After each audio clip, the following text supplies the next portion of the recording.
information that we so need regarding the vaccines and the virus that has engulfed the community for some 1 year now. At this point, I want to welcome all of you once again, but also take knowledge of the fact that this event has been made possible by the support and commitment of several organizations within the Ghanaian community. We have the Ghana Union, UK and Ireland, which is an umbrella body for Ghanaian community organizations here in London and its immediate environs around the UK. We have the Ghana Nurses Association, UK. We also have Western Region Nurses Association, UK. And we have the support of Nightingale Nurses Association, also a Ghanaian organization of medical profession. Permit me also to mention the support we have received from World Remit, fast, efficient, easy, and reliable way of sending money to your loved ones back home and around the world. They have been very instrumental helping us to get this program to you. We want to acknowledge the support of Omega Live TV, where this program is also televised live on social media, on YouTube, on Zoom, and via Facebook. We also want to take recognition of the Ghana High Commission, who is the government representative of Ghanaians in the UK and Ireland. We have the support of the Ghana Doctors and Dentists Association, who through diverse ways are helping us, providing you this panel of experts who you will hear at some point talking you through the issues that we have at hand. So my audience, welcome again, and to my esteemed panelists, welcome. I would have to set a few rules for this program. It will be interesting that we have to go through this program to make sure that at the end of it all, it's fit for purpose. And therefore, all audience will be muted throughout the program, except the host, who in this case will be the panelists, so they can unmute themselves as and when they need to speak to you. And for the audience, you will be unmuted when you are about to speak. There will be no self-unmuting access to any audience throughout the 2-hour session unless we identify you as somebody who has raised your hand via using the Zoom icon to raise your hand. Audience will need to, where possible, say their name and show their face when they are about to speak so that we can identify who actually is the one asking a question. Not for any other reason other than for us to get to know you as a family and friend. No personal details or information about any audience will be taken throughout this session, and so feel free to articulate your views as and when you find it necessary. Please go straight to your questions when you are called and go straight to the point. We don't want a situation where one person takes over the conversation and wants us to drag on for 2, 3, 4 minutes. So please, as much as your question is equally important to us, we want you to write it down and ask it precisely as you would have expected the panelist to answer. No audience will be allowed to share any screen via this platform to make sure that the integrity of this program is upheld. And we kindly ask you all, please, with all humility and at your pleasure, to ask a question, one question at a time. Please try not to compound 3, 4, 5 questions while others are waiting, and you certainly have a 10 to do so at another time. Today, my name is Ivan Okresin again. I am going to be your host, and I'll be moderating this program from start to finish. At this point, permit me to introduce to you the panelists who will be speaking to the issues that we have identified in this community and other communities who may join us in the course of the evening. The first panelist we have, by no special order, but in the realms of things as we are about to address, we would like to introduce the first panelist, Efa Moti. Efa is a prescribing advisor, a pharmacist who has worked for the NHS for over 30 years. Efa started off working in district general hospitals across the country and has in the last 10 years worked in hospital appointment as a clinical trials pharmacist in oncology. Good evening and welcome, Efa, to this panel. Our second panelist will be Imam Abdul Chaudhry. Imam Chaudhry is an Islamic scholar and a resident imam and chaplain at Guy's and St. Thomas's Hospital, NHS Trust, also a chaplain at Highgate Mental Health Trust and King's College London, providing chaplaincy, pastoral and religious support to patients, relatives, students and staff across these institutions. Imam Chaudhry is also a lecturer at Ibrahim College, East London, teaching on a variety of subjects to mature students. He also leads seminars on postgraduate certificate courses in chaplaincy on spiritual health, mental health, and medical ethics from an Islamic perspective, which is taught on behalf of Guy's and St. Thomas's Hospital at the London South Bank University. Imam Chaudhry, please welcome. We welcome you to today's function. Have we got Imam Chaudhry to show so our audience can see? Yes, hello. Thank you very much. Okay, thank you. Pleasure to be here. Our next panelist after Imam Chaudhry will be Bishop Francis Sapon. Bishop Sapon is the founder and general overseer of Calvary Charismatic Baptist Church worldwide. Over the years, his ministry has run and supported orphanage in East Africa and Ghana, including 3 preschools education settings in London. Bishop Sapon is also the former international president of Progressive National Baptist Convention, a Black American group of churches first headed by Dr. Martin Luther King, with 3 million in membership across the globe. Aside being a renowned minister of religion and a theologist, he also has a pastoral responsibility over many members in our community here in the UK. Bishop Sapon is also a theologist who has also mastered in human rights law and an author of about 15 books to his name. He is married to Mrs. Elizabeth Sapon with 5 beautiful children. From community perspective, I can say that Bishop Sapon is one of the people that I can describe as a man of high moral character and proven integrity. Bishop Sapon, you are welcome to this platform. Thank you. Our next panelist is by no means but one of our own traditional leaders, Her Royal Highness Na Chocho Soyo I. Na Chocho Soyo I, Her Royal Highness is Jasi Manye of Ingleshi in the Ghana traditional paramountcy in Ghana. Her Royal Highness is also the president of the Gadangbe community in the UK and Ireland. She currently serves as a vice chairperson of the Association of Ghanaian Royals in the UK and was an immediate past vice chairperson of Ghana Union, UK and Ireland. Her Royal Highness Na Chocho Soyo I is a dynamic senior Ghanaian community leader in UK, passionate advocate for women empowerment, violence against women, promoting violence against women, and education of the girl child. Your Majesty, welcome to our platform this evening. I think you are muted, so we will get you to unmute yourself.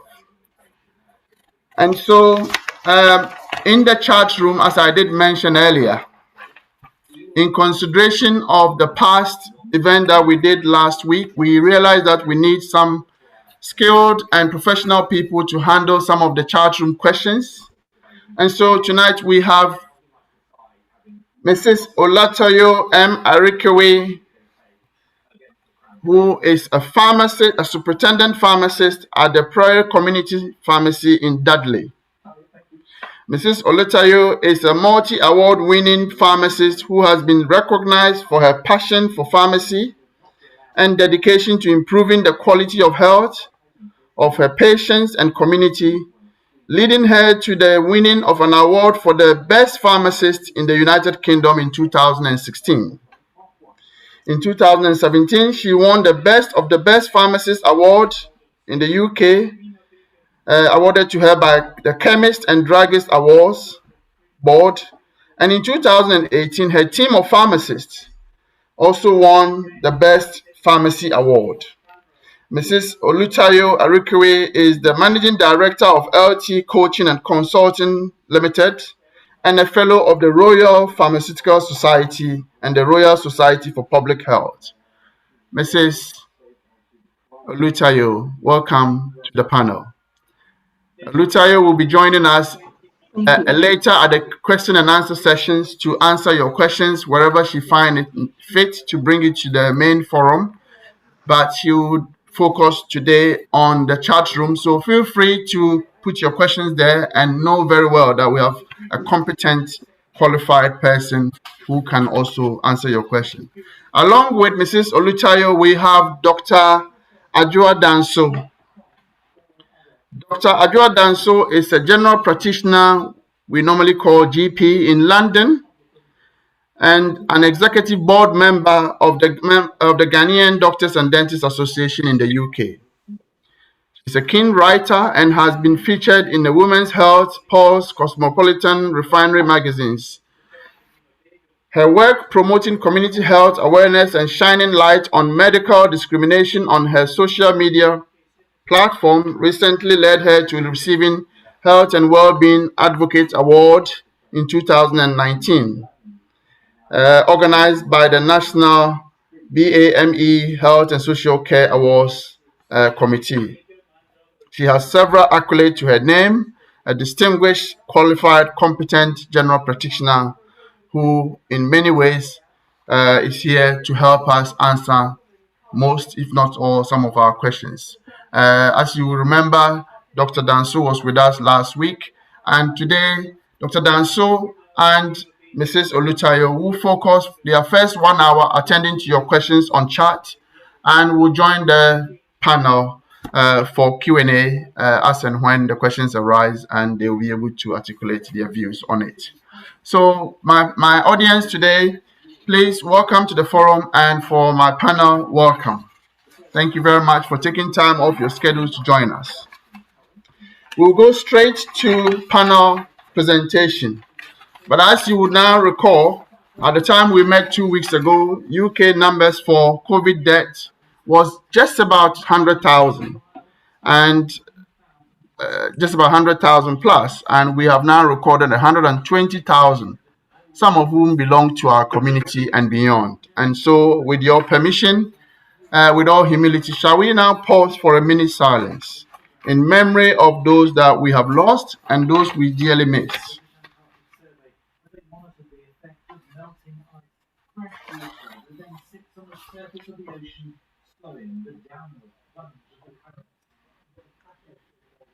May their souls rest in peace, and may their passing and memory be a blessing. Thank you very much. We will want to undertake a quick poll to just find out where we are from where we left last week. So please, just a quick poll. There's no personal details. If you can take it quickly, then we'll move straight to the panel presentation, please.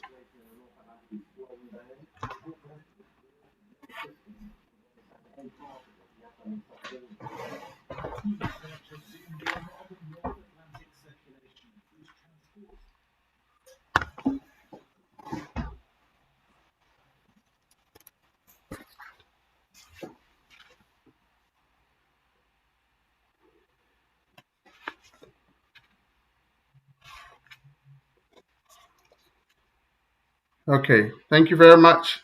And so at this point, we will be back to where we're supposed to be, and we will take our first panel, Efa Moriti, my apologies, to take us through the scientific aspect of the vaccine, the science of it.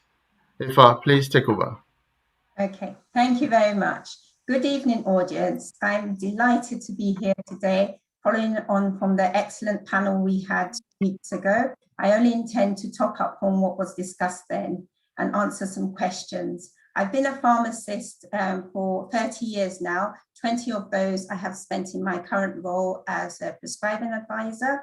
I'm not patient-facing, however, I advise GPs on prescribing so patients' medicines can be optimized such that their health is improved or maintained on the minimum amount of medicines. In my private life, people who know me, I spend a lot of time advising friends and family on lifestyle measures that they can make so as to reduce the medicines they take and improve their long-term conditions. And I'm telling you this because I'm a pharmacist, people might think that I'm just happy for people to take any medicine that gets offered to them. But actually, my passion is about reducing the medication load on patients and improving their health. Can I have the first slide, please?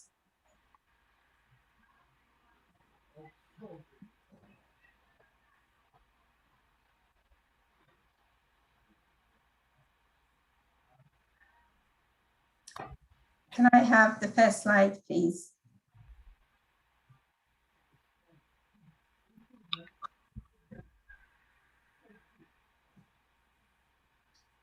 Otherwise, I could try sharing my screen.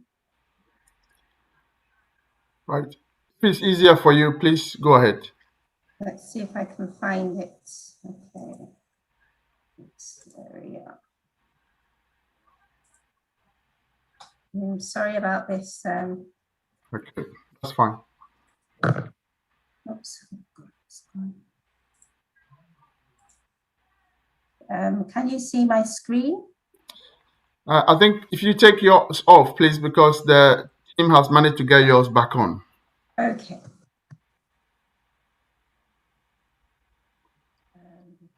But I can't see it.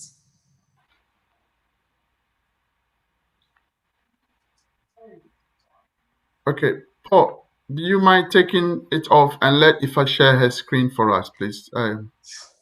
Apologies, audience, it's a bit of technical issue. But if you can share yours from your side, Ifa, please. Right, sorry, I think I closed it down, so now I have to find it, sorry.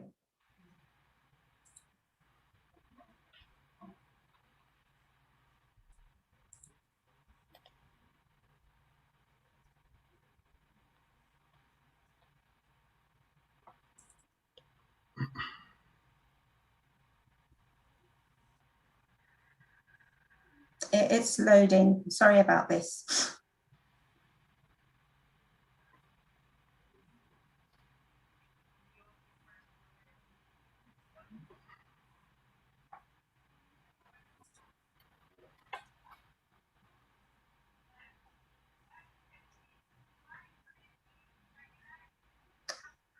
I can't see it.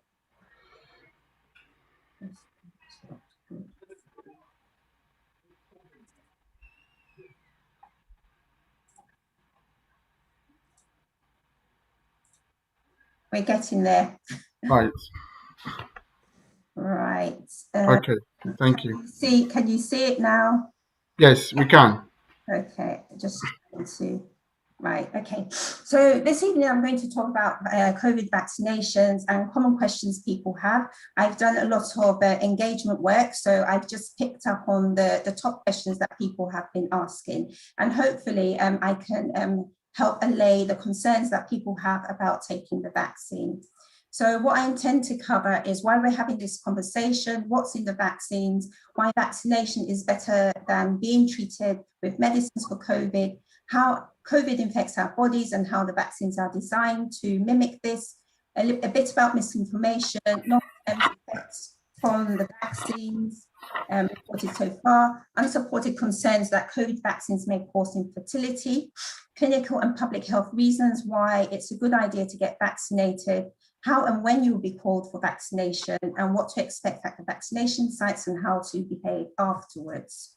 So while we're having this conversation, as we all know, the BAME community has been disproportionately impacted by COVID. We keep saying this and people will feel that we're just saying it, and I'm going to show you the data that actually proves it. False information has been targeted at us by groups that have their own reasons why they're doing this. When patients are called for vaccination, 20 to 30% of those called from the BAME community do not turn up, whereas in the other communities, it's 2 to 3%. And if this continues, when lockdown ends, the virus will continue to spread in our community and continue to impact us. This study shows that 72% of Black Britons say they're unlikely to take the vaccine. And we know this is because we have low trust, and also there has been historical issues of unethical healthcare research that has been done to us. And therefore, when clinical trials are done, Blacks are underrepresented in the trials because of the mistrust. And therefore, we think that, when a study is done, it doesn't really apply for us and it probably might not work for us. And however, in the Oxford AstraZeneca trial and the Pfizer trial, 10% of participants were from the Black community. So these are charts that I want to show you, and these come from 3 boroughs, one of which is mine in North London, about how COVID actually impacts us. When we talk about people dying, we don't really actually picture it, but I just want to show you here. So the first age band, which is under 35, you can see that although we didn't have a higher than average death rate in that age band, the highest death rate were in the Blacks. Now, when you look at 35 to 64, again, the Blacks had the highest death rate, followed by the Asians. 64 to 74 age band, the Blacks had the highest death rate, followed by the Asians. And over 75, again, it was the Blacks, followed by the Asians. Now, I'm mentioning the Asian population because in the next slide, as you will see, this is the uptake of vaccines in the Black population in the borough where I work. And we have more white people in the borough, but they have taken, so far, those who are vaccinated. And this is data from the 13th of February this year. So it's age 65 and above, and the extremely clinically vulnerable patient group who vaccinated. 75% of the white population came for their vaccines.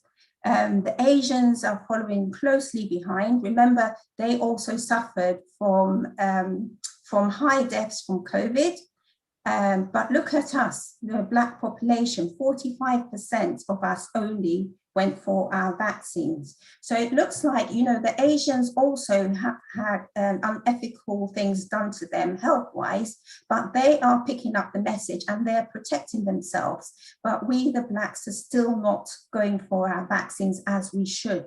And we are disproportionately affected compared to the white population. So I just want to talk about what's in the vaccines because people seem to be very concerned about what's in them. There's no alcohol, no pork, fetal material, mercury or aluminium, of course, for concern, because that's what most people are concerned about.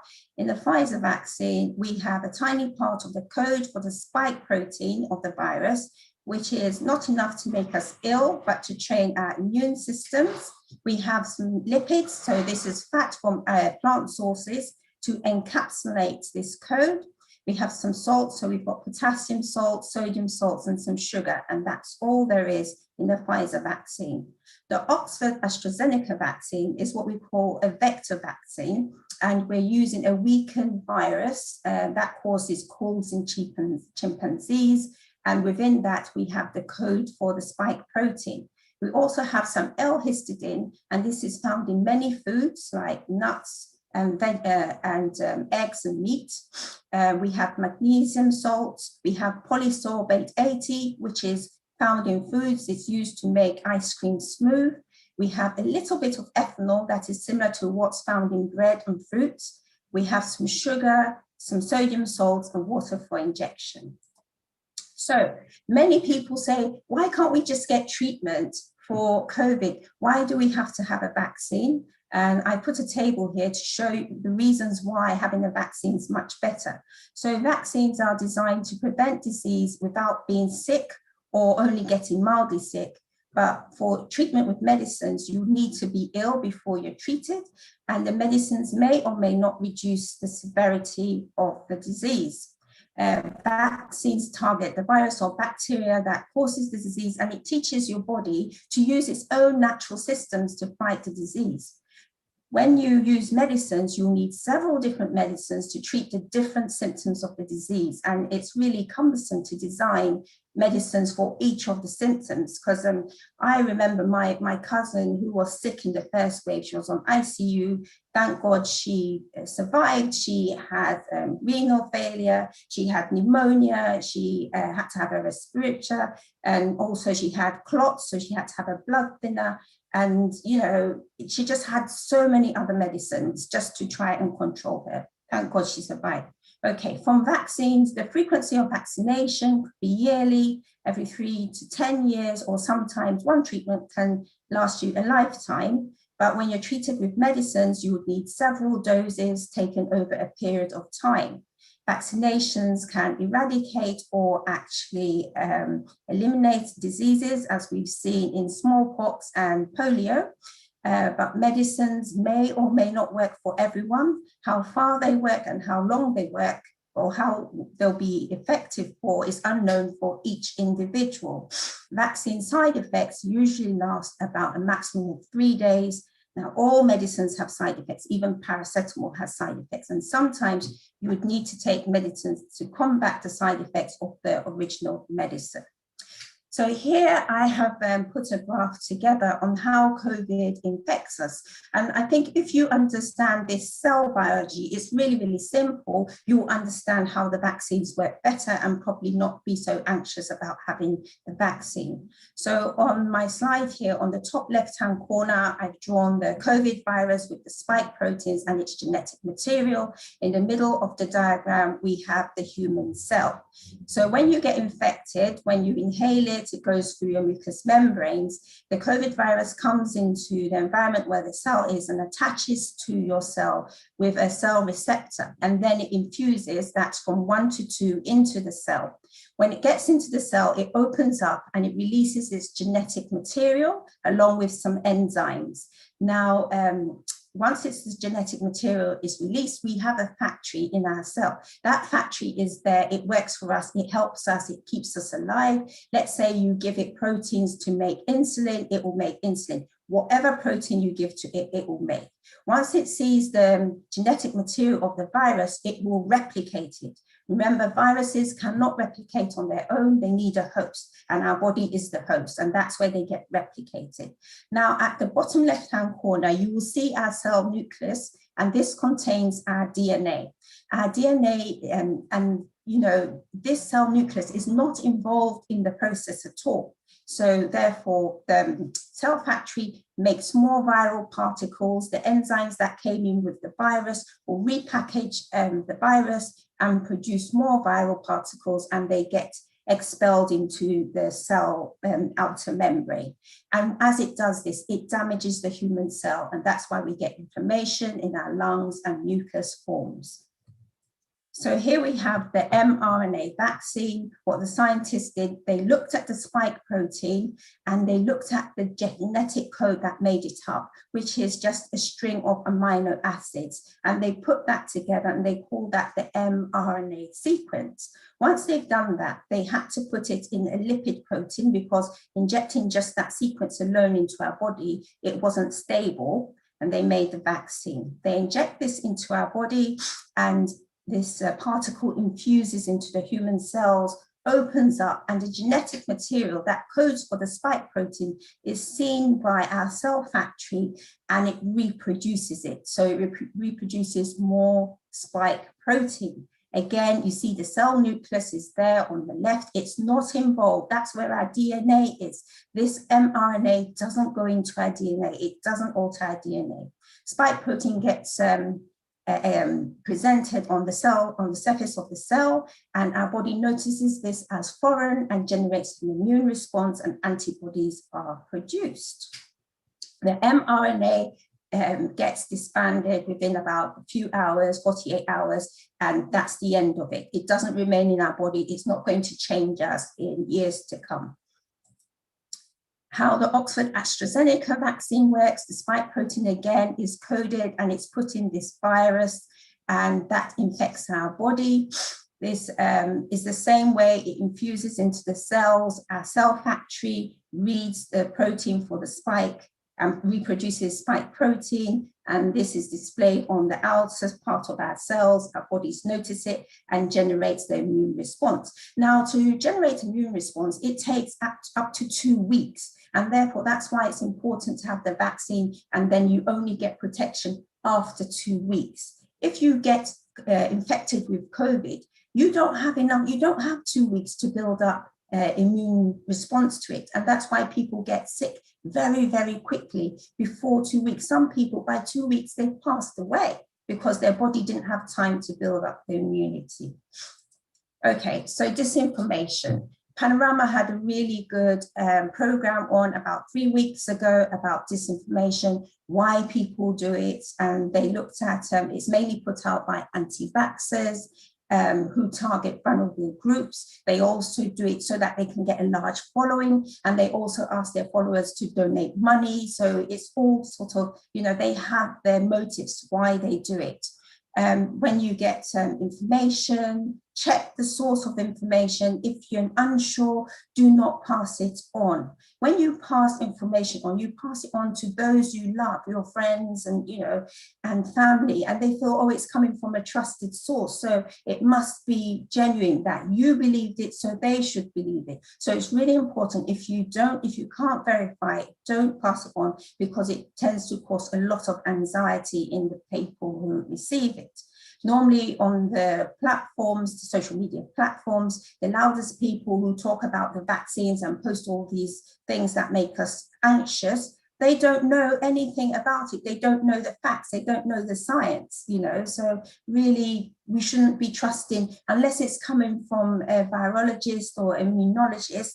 Really, you know, we can't be trusting people who send these things on. Many people also on the platform, you might think that, oh, because there's a lot of anti-vaxxer material on the platform, people might not be taking it, but people are taking the vaccines among the Black community, but they wouldn't want to say it because of the heated debates that happen on the platform. They don't want to be, you know, identified as, you know, not going along with the group. In 1885, during the smallpox epidemic in Montreal, there was a doctor called Dr. Alexander Ross, and he was a very staunch anti-vaxxer. But whilst he was discouraging people from being vaccinated, he himself went away and got vaccinated. So we all need to think about, make decisions for ourselves. Unsupported concerns about infertility.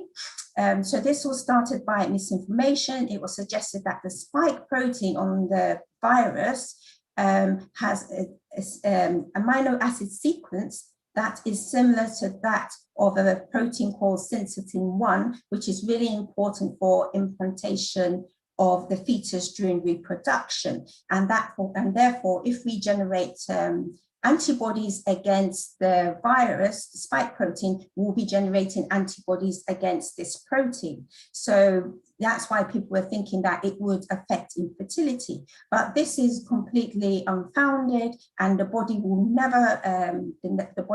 never confuse these two proteins. Moreover, the overlap of the proteins that are similar is very, very short. They looked at a study that looked at pregnancies during the early part of the pandemic, and they compared it to pregnancies that happened before the pandemic, and attendances at the clinics were the same. Now, antibodies caused by natural COVID infection and the virus, the vaccine, are the same. And they were saying that if it was true that the vaccine will cause infertility, then also the antibodies from natural infection would cause infertility. And in the clinic attendances, they didn't see any reduction. So therefore, it's unfounded. Right, okay, side effects. So we need to finish really quickly. Here we've in the UK, we vaccinated so far from by the 14th of February over 18.7 million people. Overwhelmingly, the side effects reported are injection sites reactions, so that's a sore arm, flu-like symptoms like headache, chills, tiredness, feeling sick, dizziness, weakness, aching muscles, and these never lasted long. It didn't cause any serious side effects. There were a few isolated cases of anaphylactic shock, but that is really rare. And we've vaccinated over 100 million people worldwide. If there were serious side effects, they would have been picked up. But so far, the side effects that we're seeing are similar to what we get from routine vaccines. And overall, the experience that we're picking up is similar to what was seen in the clinical trials. The expected benefits from the vaccine in preventing the disease far outweighs, what you would get from side effects. So, you really shouldn't be worried about that. Also, in the trials, there was reports of facial paralysis, and our regulatory body has been monitoring the side effects to see if facial paralysis is more in those who are vaccinated, and we're finding that the incidence is the same for people who haven't been vaccinated, so we shouldn't be worried about that. So you can download the Yellow Card app to report side effects. That's how side effects are being reported to our regulatory body. And even if you haven't been vaccinated, you can download this app and monitor the side effects that people are reporting, just to make you rest assured. Okay. Right, so public health reasons why it's a good idea to get vaccinated. Vaccination will help prevent you from getting COVID and becoming seriously ill, even from the variants that we're picking up, the South African variant, even if that our vaccines are not so effective against, at least it's preventing people from becoming hospitalized and dying. So it's a good thing to get vaccinated with what we have so far. Scientists are working on second generation vaccines now that will be effective against the variants that are emerging. The risk of severe illness and death from COVID far outweighs the benefits of natural immunity. Some people are saying that I'll wait for my immunity to work, I don't mind catching COVID. When you catch COVID, you might have mild symptoms, you could have severe, and unfortunately you could also die. And also, if you don't die and you have a severe infection, you can have a disability that will last a lifetime after you've had COVID. So waiting for your immune system to deal with it is not really a good idea. Evidence suggests that after 3 months, if you've caught COVID, catching it again within 3 months is rare, but still some people have caught it after having it already. So thinking that, I have antibodies and therefore I don't need to be vaccinated, you can catch it again. Some people have it mild again, they have it more severe, and unfortunately, I was reading a paper where it said 2 people who caught it again actually died. So it's best to have the vaccine to generate a proper immune response to protect you. Vaccination will help protect you by preventing you from being sick because you have antibodies and you don't have to experience the sickness. And getting vaccinated might also help prevent you from spreading it to other people. Data coming out from Israel is showing that it is being, even after the first dose, people are not transmitting COVID to other people. So it looks like the vaccines are working excellently. And also vaccination is an important tool for us to come out of the pandemic. It's all dependent on the number of people willing to be vaccinated. The more vaccinated, the more likely we are to get on top of the pandemic.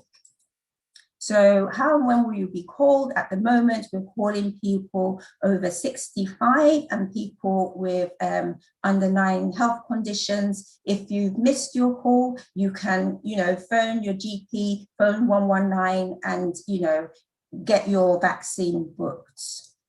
and what to expect at the vaccination sites. And the people there are highly professional, and it's run by doctors and nurses and pharmacists. Social distancing will be carried out at all times.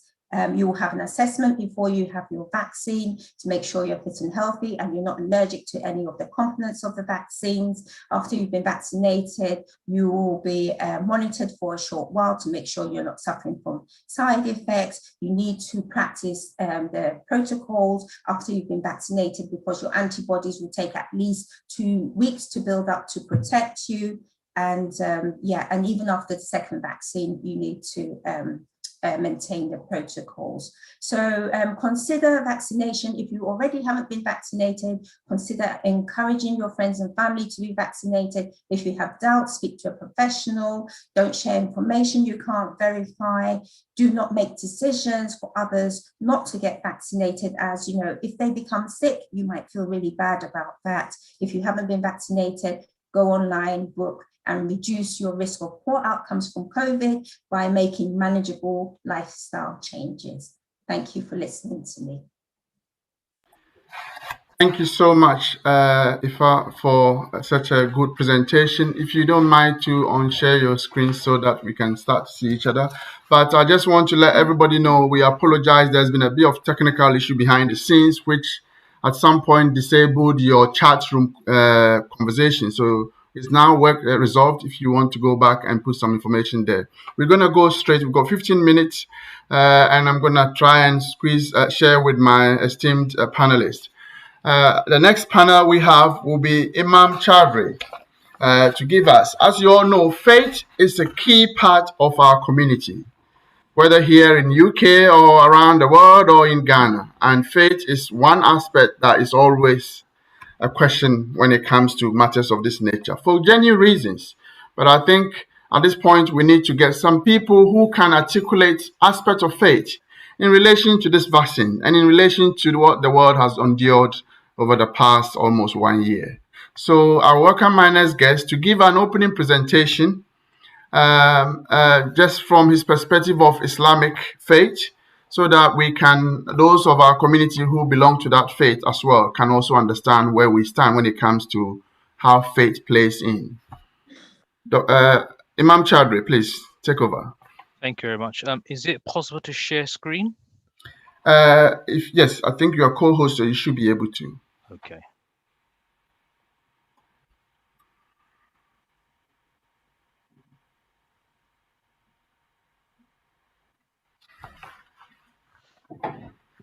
Okay.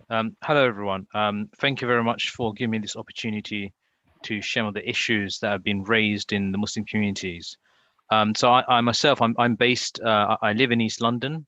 In terms of my working pattern, I'm in the Southeast London, and I'm also in North London. So I have some coverage in terms of the communities and some of the issues that are raised, and certainly with the current pandemic and the vaccine that's coming up. And that's been taking place and is coming up into the communities. How is the community dealing with this? And what are the questions that are being raised to the imams? So in the Muslim community in the UK, we have the Islamic, we have a board of imams and scholars, and what they have done is with many things, not just the vaccine, but general anything in that has that's faced by the Muslim community, they will take all of the issues, they will discuss, and they will consult the relevant people.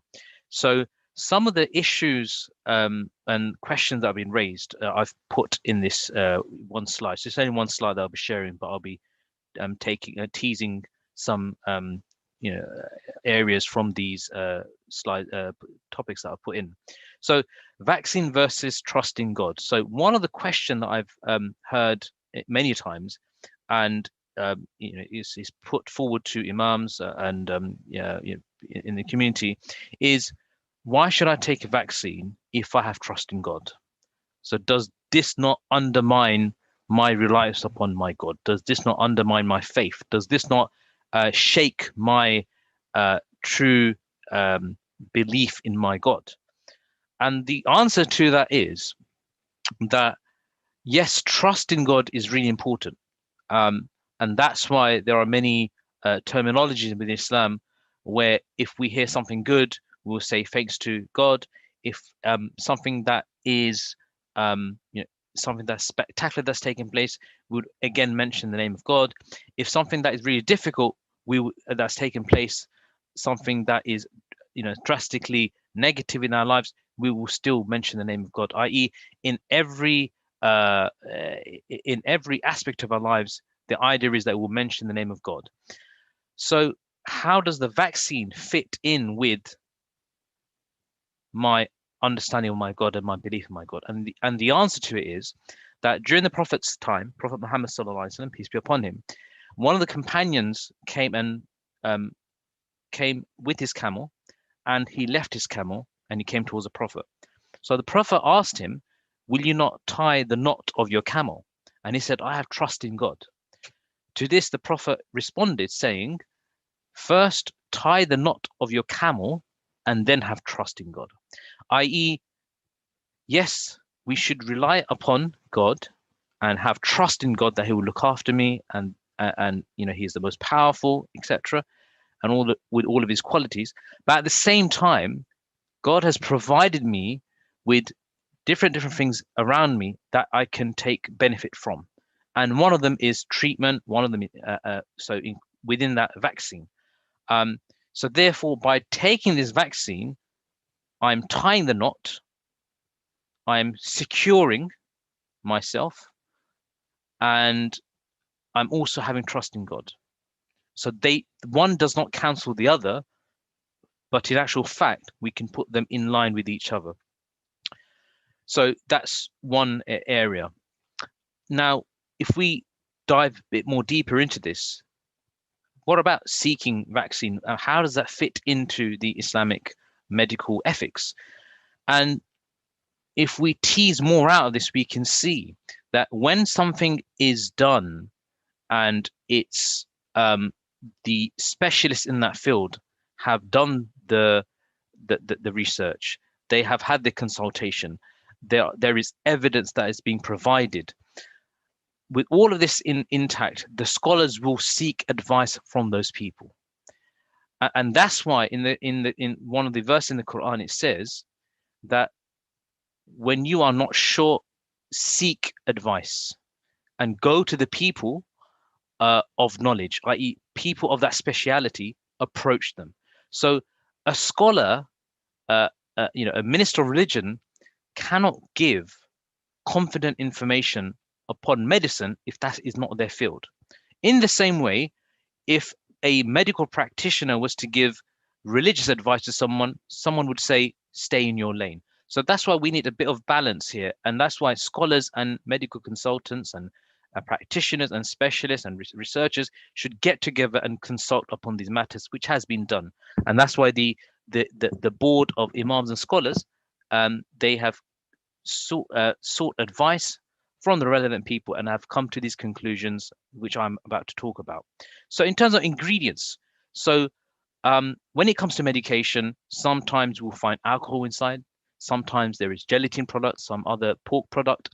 And as mentioned before, and it might be mentioned again, that it has come, evidence show that these vaccinations do not contain alcohol, nor do they contain pork. Therefore, from an Islamic perspective, there is no issue in terms of ingredients. Having said that, even if there is something that contains gelatin, if there is no other alternative, and this vaccine, there is evidence to show that this will bring much better improvement in terms of the person's well-being and the people around them, then if there is no other alternative, then a person is able to seek help and benefit from that vaccine. However, if there are two versions and one contains gelatin and the other one doesn't, then the advice is that you go for something that doesn't contain, because the alternative is available. Another question that's being raised is, fetal cells. How does this fall in line with Islamic understanding? Would this not be forbidden, etc.? And again, that's been mentioned that the vaccination that's available, they do not contain this, and therefore the the scholarly boards and the the community imams, they have come to the conclusion that from Islamic perspective there is no issue here. Another question that's raised is, are we not injecting ourselves with a virus? I.e., why would we cause ourselves harm?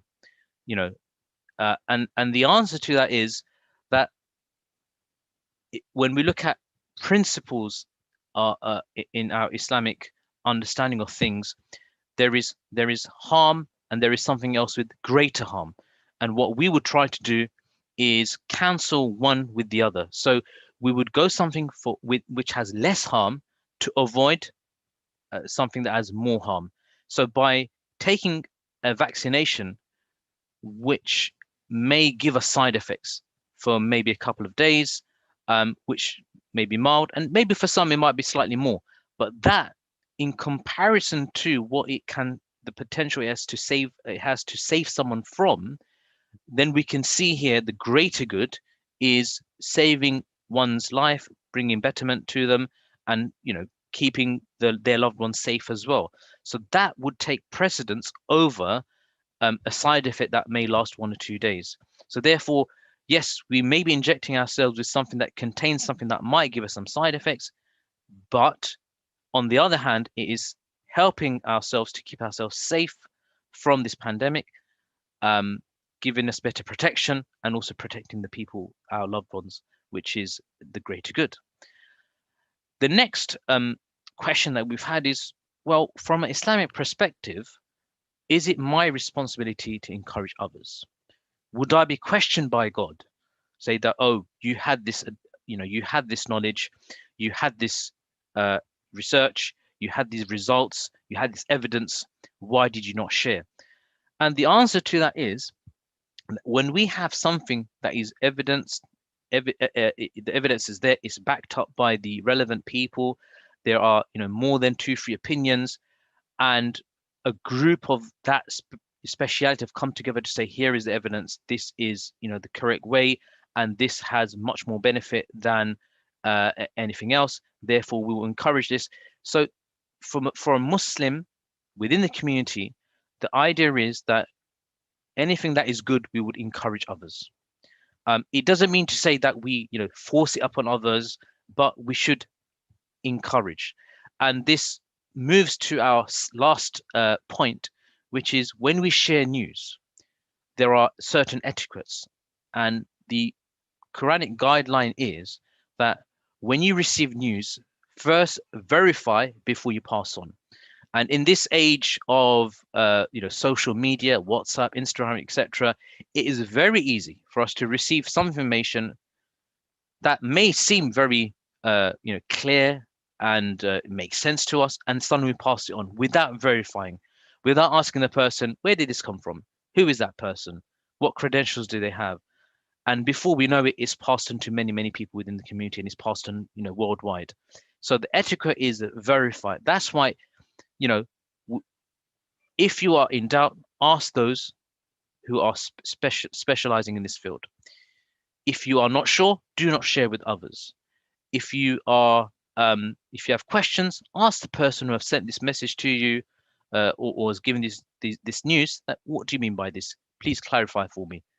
And then take it on. Okay, now that I see that I've asked and removed any doubts, and I've come to the conclusion that this is the correct news and is verified by the correct people and the relevant group and specialists in that field.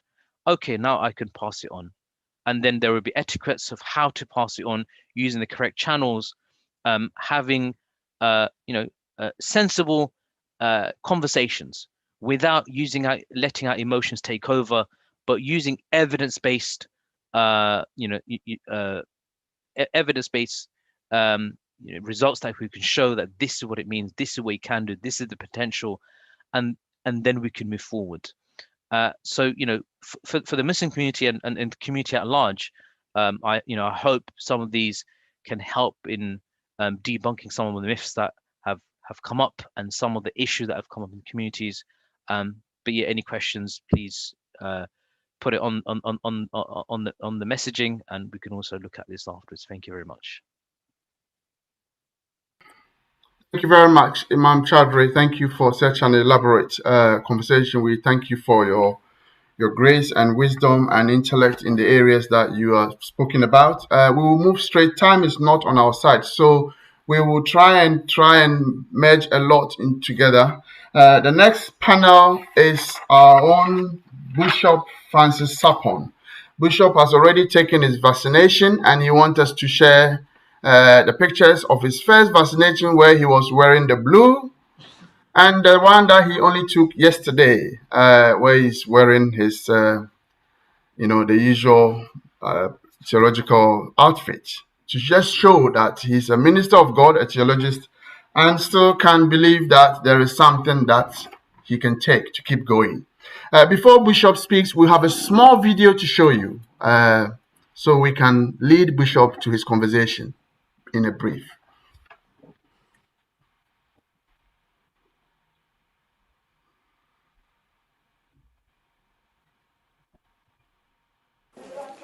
When vaccination is the clearest route out of the pandemic, speed matters. And the UK is a world leader, with some in government believing that all adults could be offered their first dose by the summer. But it's not the offer of a jab that matters, it's whether people actually get it. And lower uptake of the vaccine among Britain's ethnic minority community is a serious concern. People from Black, Asian and minority ethnic groups are more likely to die from Covid-19 than white people, but there's also higher levels of hesitancy towards the vaccine. Birmingham Ladywood is one of the most diverse constituencies in the country. Their Labour MP, Shabana Mahmood, says she's fielding calls from worried constituents regularly. What I've been picking up from doctors and other people on the front line in my constituency is that there is much more vaccine hesitancy amongst some of our Black, Asian and other ethnic minority communities. They're picking up many more people who are saying no, that they don't want the vaccine, and they are concerned about it. So, that's been flagged with me by local GP practices in my own constituency, and I know that others in Birmingham are doing the same. Figures from the Royal College of GPs, shared exclusively with Sophie Ridge on Sunday, shows that 91% of people who've received a vaccine are white, and only 5% come from Asian backgrounds. Just 2% are black and 1% mixed race. To put it another way, 14% of white people have received at least one dose so far, compared to just 9% of Asian people, 7% of black people, and 5% who are mixed race. White people are twice as likely to have had a vaccine than black people, and more than 3 times more likely than the mixed race population. Dr. Michael Dawes is a junior doctor from Birmingham who's been on the front line in the fight against Covid-19 since the beginning. He's been shocked at some of the things he's heard from nurses on his own wards. It really shocked me when nurses would actually go and tell people, don't take the vaccine. But what really got me the most is when I heard one of the nurses I spoke to say, come on, you call your black nurses, auntie, come on, auntie, we need to go get this vaccine, da, da, da. And she's like, no, my pastor said no. And I'm like, what? And that shocked me. It got me angry. And I said to her, give me your pastor's number and let me speak to your pastor. Thank you, Bishop Sapon. As you can see, religion, culture, and tradition is in total conflict with ourselves and everything else that we are going through. And as you can hear the doctor say, my pastor said I shouldn't take the vaccine. Please take it over from now. Thank you very much, Mr. Quayson. And also I want to say thank you to the Imam and also the doctor, and the panelists and everybody who is on. I want to also say thank you to my congregation and friends who will be watching. Well, I have just some few minutes to talk about the religious aspect of this vaccine. First, as you saw, I've taken my 2 shots. I took the first one in January, and I took the second one just about, I think, yesterday. And to introduce myself, I'm a Christian. I was born again at the age of 12. I've been a Christian all my life. I've also been to Bible school in Africa. I've been to one of the best Bible schools here. I'm a bishop of so many churches. We believe in prayer. We believe in spirituality. The name of my church is Calvary Charismatic Baptist Church. The nickname is Prayer Temple. So it's not somebody who don't believe in the Spirit of God or faith things that is talking. Somebody who believes everything that any Christian believes. For my short time, I want to address this in three areas. A situation, the repercussion of the situation, and the solution. Now, what situation do we find ourselves in? Over 100 million people have been infected by this virus. Over 2 million people have died. In the United States, over 500,000. In India, over 250,000. In the UK, over 100,000. In South Africa, which is Africa, nearly 50,000 people. So we have a situation here. Unless we from the faith background don't believe in this. Now, is this situation different from what we have seen before? Or if we go to the Bible, we will find that we had a similar situation. What we are facing is pandemic, is infectious disease, and it will interest you to know that even in the Bible, from the book of Leviticus, there was a similar situation. There was a pandemic, and God himself gave instructions to the prophet Moses as to how to handle it. Let me just read something quickly from Leviticus chapter 13, verse 45. Quickly, I want to read it so that you know what was instructed. This was the instruction when there was a pandemic in the Old Testament. And this was written by Moses. If you pick it from verse 1, he says, and the Lord spoke unto Moses. This is God himself speaking to Moses in recognition of an infectious disease in the community, be it leprosy, be it COVID, whatever it is. The Lord himself spoke to Moses to address this infectious disease. And if you go to verse 45, this is what the instructions was. And a leper whom in the plague is, his clothes shall be rent, and his head bare, and he shall put a covering over his mouth. So covering over his mouth, like, do you have any of that? This is exactly what he's talking about in the Bible. Put a covering over his mouth and shall cry, unclean, unclean, meaning nobody should come closer to me. When you cry unclean, it means that everybody must stay. So that is social distance right from Leviticus in the Bible. Then you go to the next verse, and the days wherein the plague shall be in him, he shall be defiled. He is unclean. He shall dwell alone, isolation, quarantine. He shall dwell alone without the camp and shall be in the outside of the camp. So over here, you see the same situation in the Old Testament, the same situation that we also find in the 18th century. I just want to read something quickly from one of the Syrian letters from the ancient Syrian in the 18th century BC, when there was a pandemic. Furthermore, my Lord shall give orders that inhabitants of the town, as soon as they have been touched, must not enter into untouched towns. Otherwise, it will happen that they have touched the whole town. Now, what am I talking about?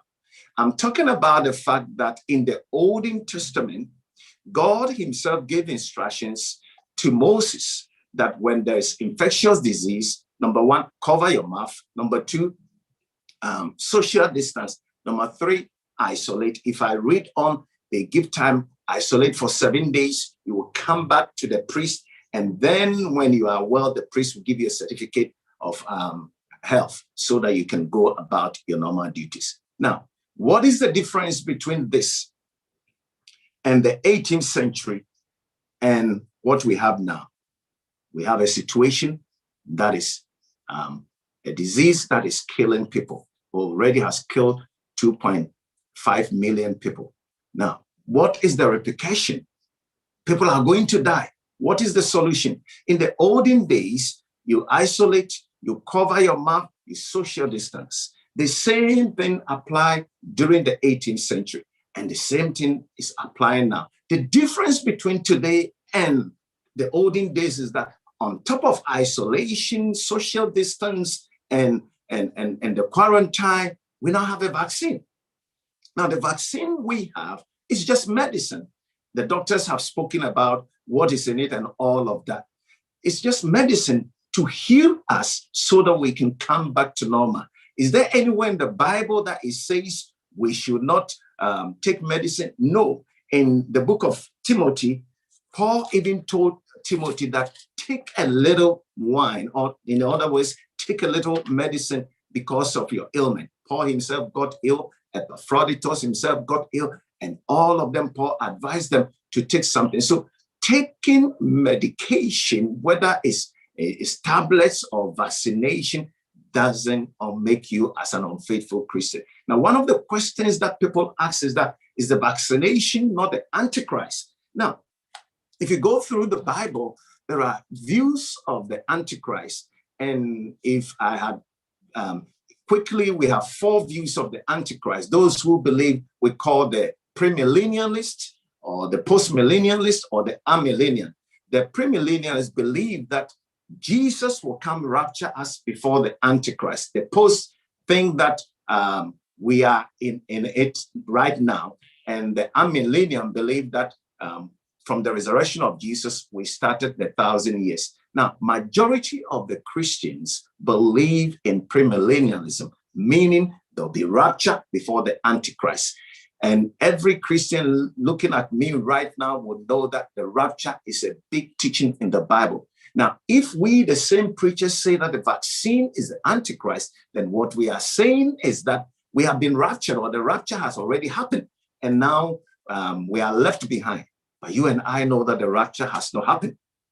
Therefore, the Antichrist is not here. So the vaccine is not the Antichrist, because the Antichrist will come after the rapture. Other questions that people also ask is the fact that when I take the vaccine, does it mean I'm faithless? You are not faithless. God himself gave instructions to Moses that go and isolate the people. Now, who was Moses? The most important miracle worker in the Bible. He divided the Red Sea. But despite that, God recognized that when you live in a society, there'll be infectious disease. You do all the isolation, and you also obey science. So, my fellow believers and those who are on, I have a lot to say, but as you can, my time is up. What I want to assure is that there is no biblical base. The vaccine is not Antichrist. As you saw, I have taken my 2 shots. I'm no Antichrist. I'm still doing revivals. I'm still preaching. I'm still saving souls. Nothing has happened to me. I'm stronger as before. So therefore, if somebody tells you that my pastor has said this, there's no basis in scripture to tell us that the vaccine is Antichrist or we cannot be vaccinated.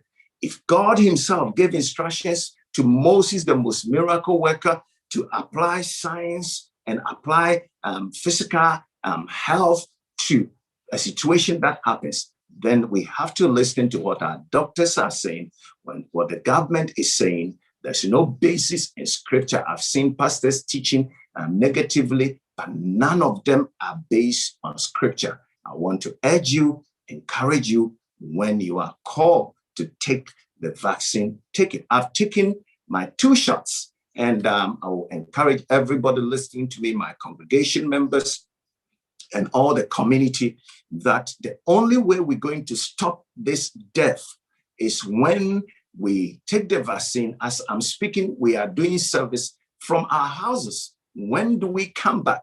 It's only when everybody has taken the vaccine. You don't go to hell by taking a vaccine.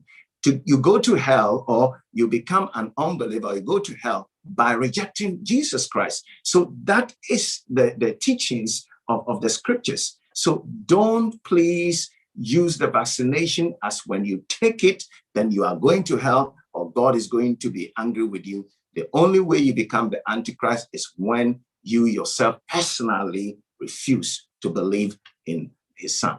So I want to use this to encourage everybody to make sure that you go and take your vaccine. I'll be there for other questions because I have a lot to share. But because of time, I want to give my other panelists time to speak. God bless you. Thank you so much, Bishop. Thank you so much. Now you've taught me a lot in my own faith and others that I'm sure were in my own position. Yes, I have taken a vaccine, so I know that we can all do so. And I love the theological background that you've presented. We will go straight to the traditional aspect. As we are all from the traditional and cultural background, there is also conflict there. Anywhere you turn the radio, any WhatsApp message that comes, it's either one thing or the other. And today we have somebody who is one of our own and also a key member of our community here in UK and in Ghana, Her Royal Highness Nachocho Soyodi First, to give us her view from traditional and cultural perspective. What does she think about the situation we find ourselves in? Before Her Majesty speak, we will have a clip that we want to show so she can talk to the issues along with the little that she may add to it. And then we'll open the Q&A session. I'm mindful of time.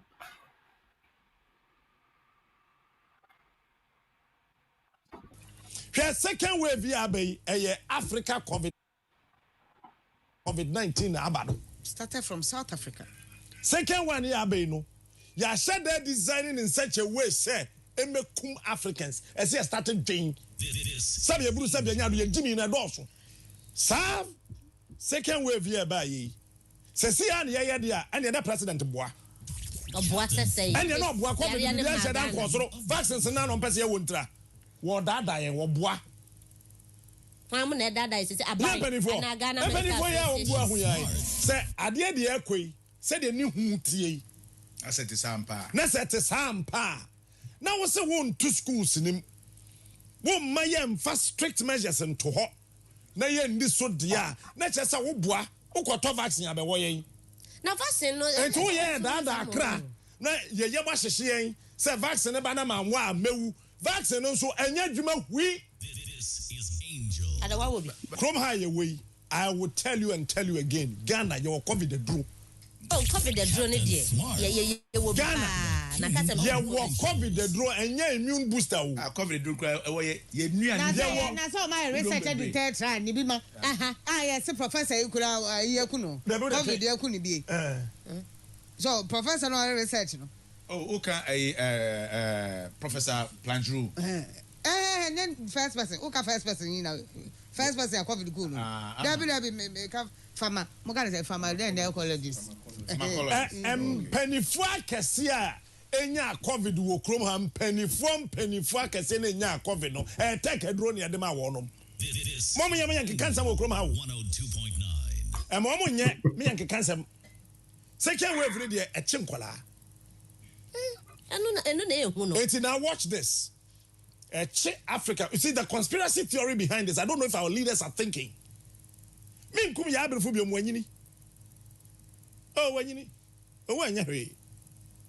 But who to succeed so that the brain inside of her to succeed her no young wipe won.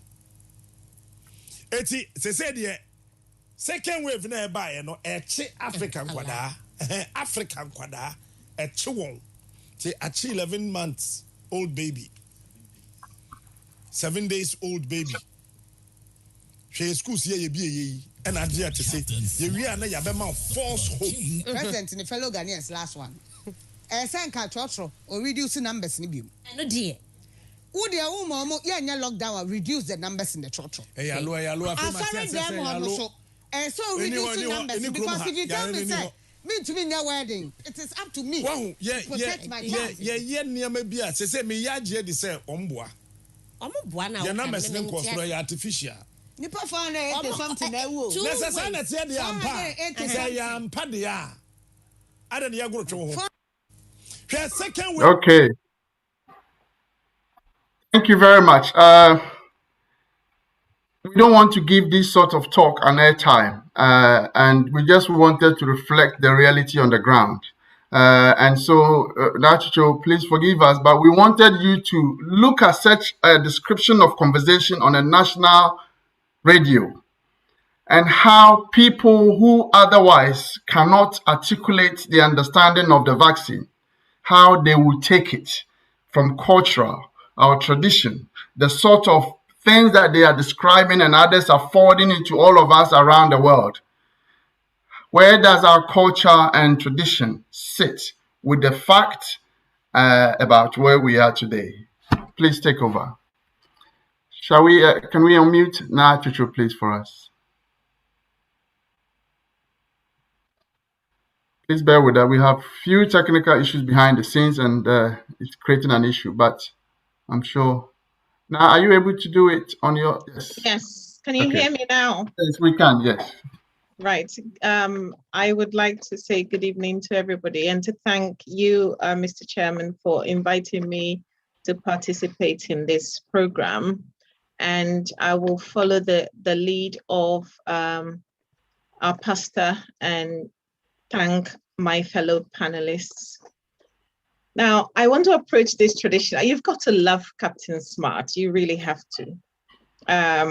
I want to approach my presentation from a three-dimensional perspective. And I think when you talk about cultural beliefs and cultural attitudes, you have to look at it in a wholesome fashion.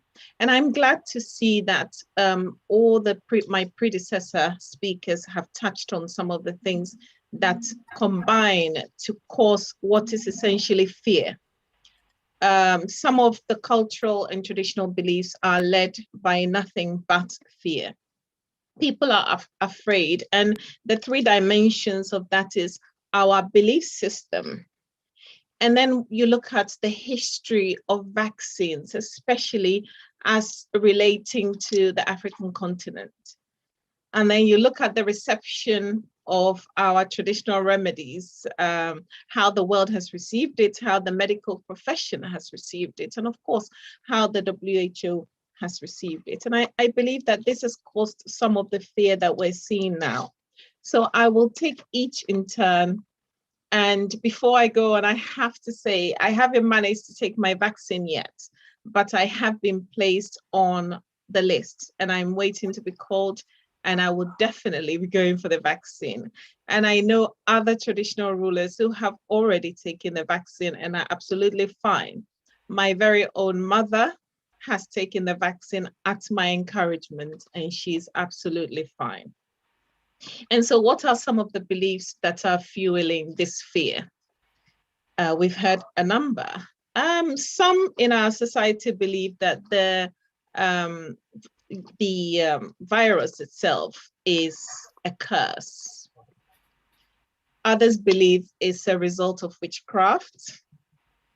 And we believe that taking the vaccine will cause infertility, as has been mentioned before. Not only in women, but on the part of men, is going to make their manhood either shrink or stop working. And we all know that men in our society cherish their manhood for various reasons. And that is fueling quite a lot of fear. Of course, we've heard the 5G theories, which says that these 5G networks being erected across the country is what is creating this COVID condition. And the vaccine will make that worse. We've heard that if we take the vaccine, the mark of the beast will be put upon us. So from the religious perspective, the mark 666 will be introduced in our system.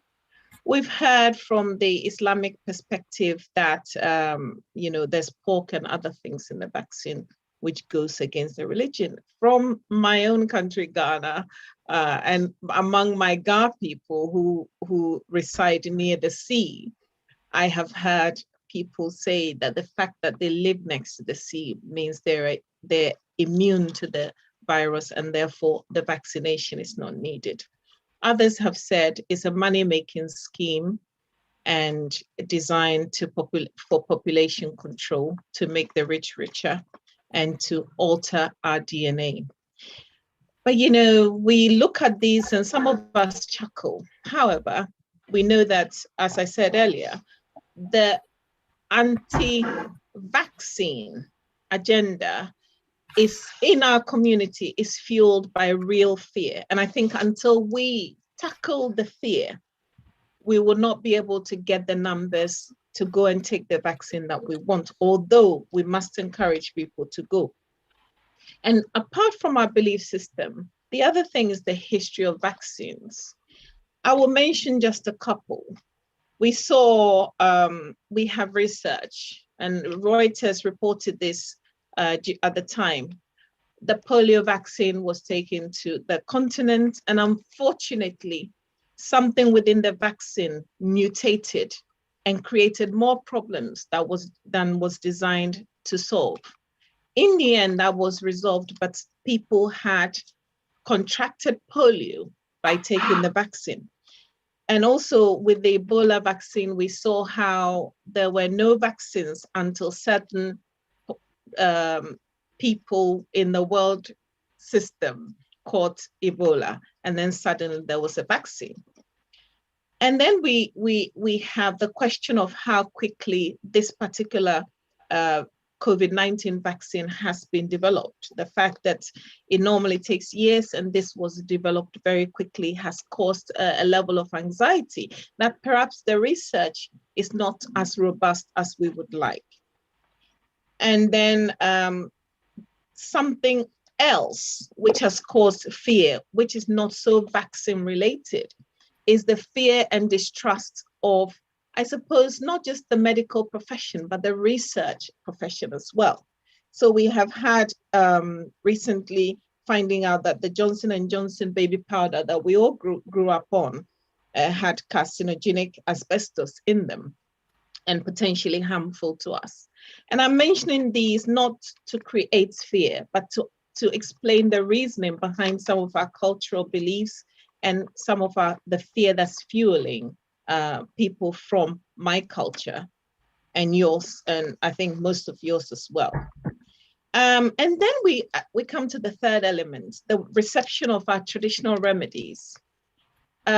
We heard what happened with Madagascar when the WHO, they came up with their remedies, and WHO came out and said that because they don't feel it has been robustly tested, it was not accepted. We know in our system that when we heard about this virus, most of us went back to our traditional remedies, which was our neem trees, our ginger, our turmeric, and so on and so forth. And we boiled pineapple skins, we put everything together and we drank them in order to boost our immune system. And people within our culture believed that that was enough. And although it did boost our immune systems, we found actually one of the positive sides of this whole situation is that I'm not seeing as many people suffering from colds. And I put it down to the fact that people have been drinking these concoctions. So, and some of these concoctions contain vitamin C, D, whatever, has helped in boosting our immune systems naturally. And so we come, and then of course we have the religious aspect of it, where pastors are encouraging, as we've heard earlier, pastors are encouraging congregation not to go and take the vaccinations. In fact, we heard what happened in Cameroon recently, where a pastor went to lay hands on the population and subsequently died. And when that happened, the population still failed to believe that he had died from the COVID virus. Again, I mention all these things to illustrate the real fear behind why people within our culture are afraid to take this vaccination. And so how do we encourage people to go and take the vaccine? I think that as leaders in our community, especially the traditional fraternity, I think we have a responsibility for those of us who are either on the waiting list or have taken the vaccine. We have a responsibility to put information out there in a positive manner based on not only the scientific element, but also the cultural element, the understanding that you are not suddenly going to turn into something you weren't created to be. A man is not going to suddenly become a woman simply by taking a vaccine. And the basis of that is to communicate to our community that the very medications, some of the very medications that we have been taking for years were approved by the same institutions that have approved this vaccine that we need to protect ourselves. And while I can understand the fear, the real fear behind why most in our society do not want to go for the vaccine, I want to be the first to reassure our community that considering the number of people that we have now come to know who have taken the vaccination and who are healthy, who are, well, they're healthy, they're alive, they're thriving, and who haven't died as a result, nor have they grown horns. And I'm very, very pleased to say on behalf of our male, the men in our community, that their bits, their manhood haven't fallen apart. It's very, very, still, they're very active by report and by observation. I can assure you that among our female fraternity, the women who have taken it have not suddenly realized that they have developed cancers in their breast, etc. And so I would like to conclude. There is a lot more that I wanted to say, but I am quite aware that we're time limited, and so I wouldn't take too much time. And I would like to conclude and appeal to the traditional authority. For those of you who are still not convinced, I'd like you to sit down with medical professionals. I'd like you to sit down with not just medical professionals, but other people, to be able to understand, ask the questions you need to ask, challenge some of the assertions that are being made, do your own research like I have done, and then come to the conclusion that at the end of the day, saving the lives of the population is what matters. And if people die as a result of this disease, there will be nobody for traditional rulers to rule over. And with that, I want to say thank you very much. And thanks again for inviting me. Thank you, Nacho Soyodifes. Thank you very much. At this point, I want to take you to Q&A, but before I do, I want to make a few acknowledgements of people that have joined from our community. We have Reverend George Asumeni, who is the Ghana Union Chair in Leeds, joining us this evening. We also have our brother Odisha Kwesi Ofi from the Ghana Union Midlands, who has joined us. We also have Reverend Emmanuel Agriogo from Superintendent Minister within the Methodist Ecumenical Community here in the UK. We have Dr. Kwe Boche, who is the chair of the Ghana Union Midlands, also with us on the platform. We also have the head of Chancery and acting High Commissioner, who is temporarily taking the role of the High Commissioner here joining us tonight. His name is Kwabena Pepra and Prechum, who I will call him at some point at the latter part of the program to make a few reservations, comments. We will carry on. I do have a few questions that has been put to me that I would have wished to go through, but because of time, I want to give the audience more time than I. We had pre-event questions that I would like to go through. Let me acknowledge the support that we have got from Ghana Nurses Association, who have come together to help put this program together. Western Region Nurses Association, UK, Nightingale Nurses Association, and of course, the Ghana Union, UK and Ireland. We thank the support from World Remit Money Transfer Company, fast, reliable, efficient, for helping us to put these resources together. Omega Live TV, this program is being televised live around the world by Omega Live. Thank you for your support. And Ghana High Commission for your endorsement of this activity that is going on within our community.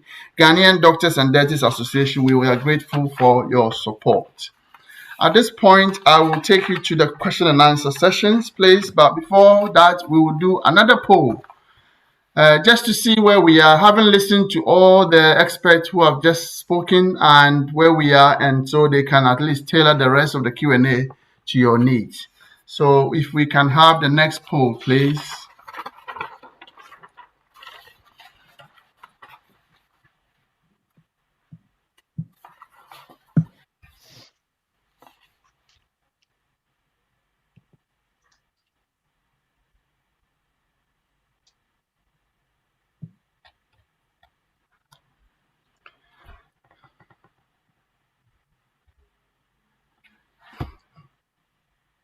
Okay. Thank you very much. We've done poll 2 and 3, and we will come back to the last one if need be. But I'll give you the result as we go along. So we will be going straight to Q&A at this point. Time is of the essence. So as I said earlier, please, let's go straight to the questions so that we can answer it in quick succession. I will go through 1 or 2 questions from my side, and then I will leave the rest to the audience. Right.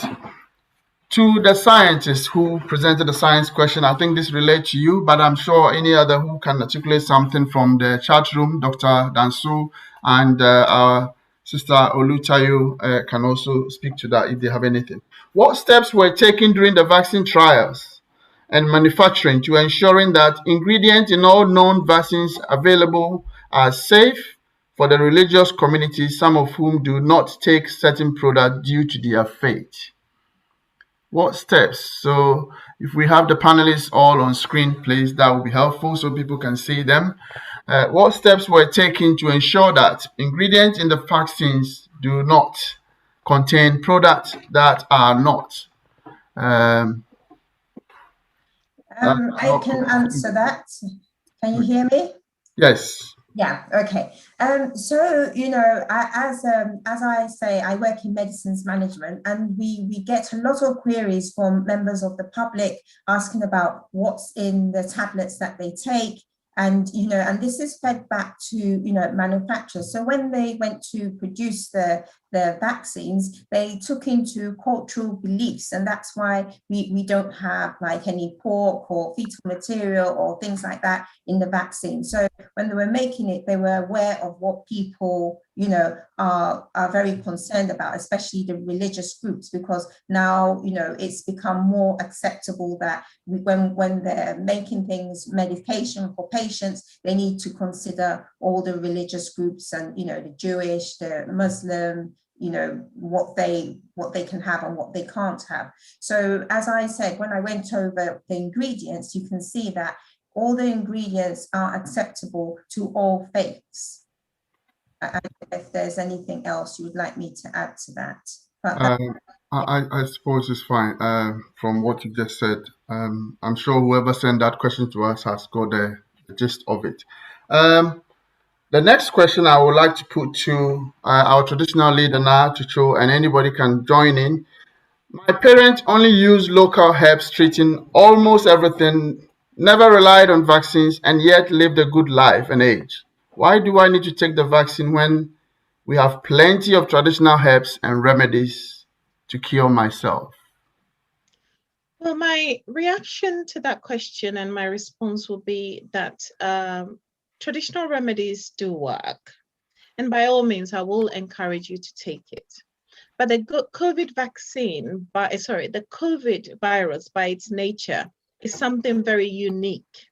And because we're still trying to understand its mutation nature, how it mutates and how it really does affect the human body, where research has been concentrated in that area, and there is a remedy to protect you against the possibility of death, I would suggest that please take, that is the reason why you should take the vaccine, and then continue with your natural remedy. I was speaking, and your parents are not unique, actually. I was speaking with a colleague of mine a couple of days ago, and they said to me, one of the reasons that I don't want to take the vaccine is because I've never had to take any vaccine. And I questioned them and I said, have you not traveled before? And they said, no, I've only ever traveled within Europe. And I said, well, that explains quite a lot. However, outside of Europe, you'll probably have had to take a yellow fever vaccine. And unless you're saying your parents have never traveled anywhere, I struggle to see how they've never had any vaccine. And they are still alive, thankfully now. So please go and take the vaccine so that you're protected and you're better, safer than, God forbid, sorry. Thank you very much, Na. Thank you. Bishop Sapon, if you may articulate this for us, please. My faith tells me that any weapon fashioned against me shall never ever prosper. So why should I take a vaccine when they are just a scientific weapons being formed against man?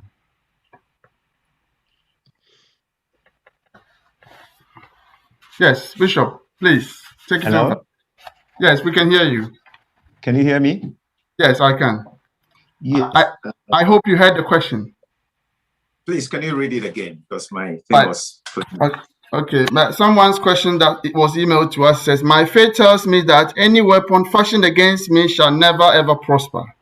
And so why should I take these vaccines when they are just a scientific weapons being formed against man? Well, thank you very much. That's for the person who asked the question. If you look at my assertion, I was talking about the fact that there has never been anywhere in scriptures that says that Christians are against medicine. In fact, I want to read something from 1 Timothy chapter 5, verse 23. This was Paul talking to Timothy, who was sick. He says, drink no longer water, but use a little wine for your stomach's sake, and then often infirmities. This is Paul talking to Timothy, who was sick, and saying, drink no longer water, use a little wine. In other words, take a little medicine for your infirmity's sake. Now, who was Paul? Was Paul somebody who didn't believe in miracles? In fact, Paul once, if you pick it from Acts chapter 4, 14 verse 3, he went to a place where he was preaching and was looking at somebody and said, rise up and walk. And all of a sudden the person jumped. And even the people said, wow, the gods have come to visit us. This was a miracle worker. This was somebody who believed in supernatural healing. But here is advising Timothy to take a little medication. So once no weapon fashioned against us will prosper, it doesn't mean that when there is vaccination, when there is medicine, we don't take it. It does not in any way stop you by being faithful. If Paul did it, we can also do it. God bless you. Thank you very much, Bishop. I will take the last one, and then I'll go back to the chat room for those who have raised their hands, and then I'll come back to you if I need to. People say that if I gargle hydrogen peroxide regularly, it can stop me from getting severe COVID infection and avoid me being hospitalized. What is your advice on this preventative method instead of the vaccine? I believe Dr. Danso or Olutayo or Famoti or anyone on the panel who can articulate this, please. The idea that you can gargle hydrogen peroxide every morning or evening before you sleep or wherever, and hopefully it should stop you from being severely ill and hospitalized. Can any of you please address it? Hi, yeah, I'm happy to address that. So so I'm Dr. Danso for people that may not know. I am a GP working in London, and I'm also one of the clinical leads at the local COVID vaccination centre. So with regards to hydrogen peroxide, so a little bit about hydrogen peroxide. So as a GP in my clinic, I use hydrogen peroxide generally to remove earwax from people's ears. So that's what I use hydrogen peroxide for. It breaks down wax really well and removes it from ears. Now, with regards to gargling hydrogen peroxide, if you can imagine what it does to earwax, I'm not sure whether that's best placed inside the oral cavity. Now, also, what we have to understand is that, I understand, it's been touched on so many times with regards to the hesitancy that exists, but what we know is that the vaccine is so unique in the sense that it came about very quickly, because if you can imagine, it was a global pandemic. The whole world was affected. There were multiple countries working together to formulate a vaccine to protect their populations as well as the economy. So it happened very, very quickly because all eyes were on it and working towards it. And it's evidence-based. So everything that we do is based on evidence. So we're looking at the data to be able to say, actually, the vaccines are, to a percentage of this much or whatever, to be effective at protecting populations from hospitalization and death. And ultimately, that's what's important. So we want to reduce the number of people dying. We want to reduce the number of people that are in ITU. And simply put, hydrogen peroxide is not going to do that. The vaccine will. And I just want to share something that, just to kind of really push home how serious this is.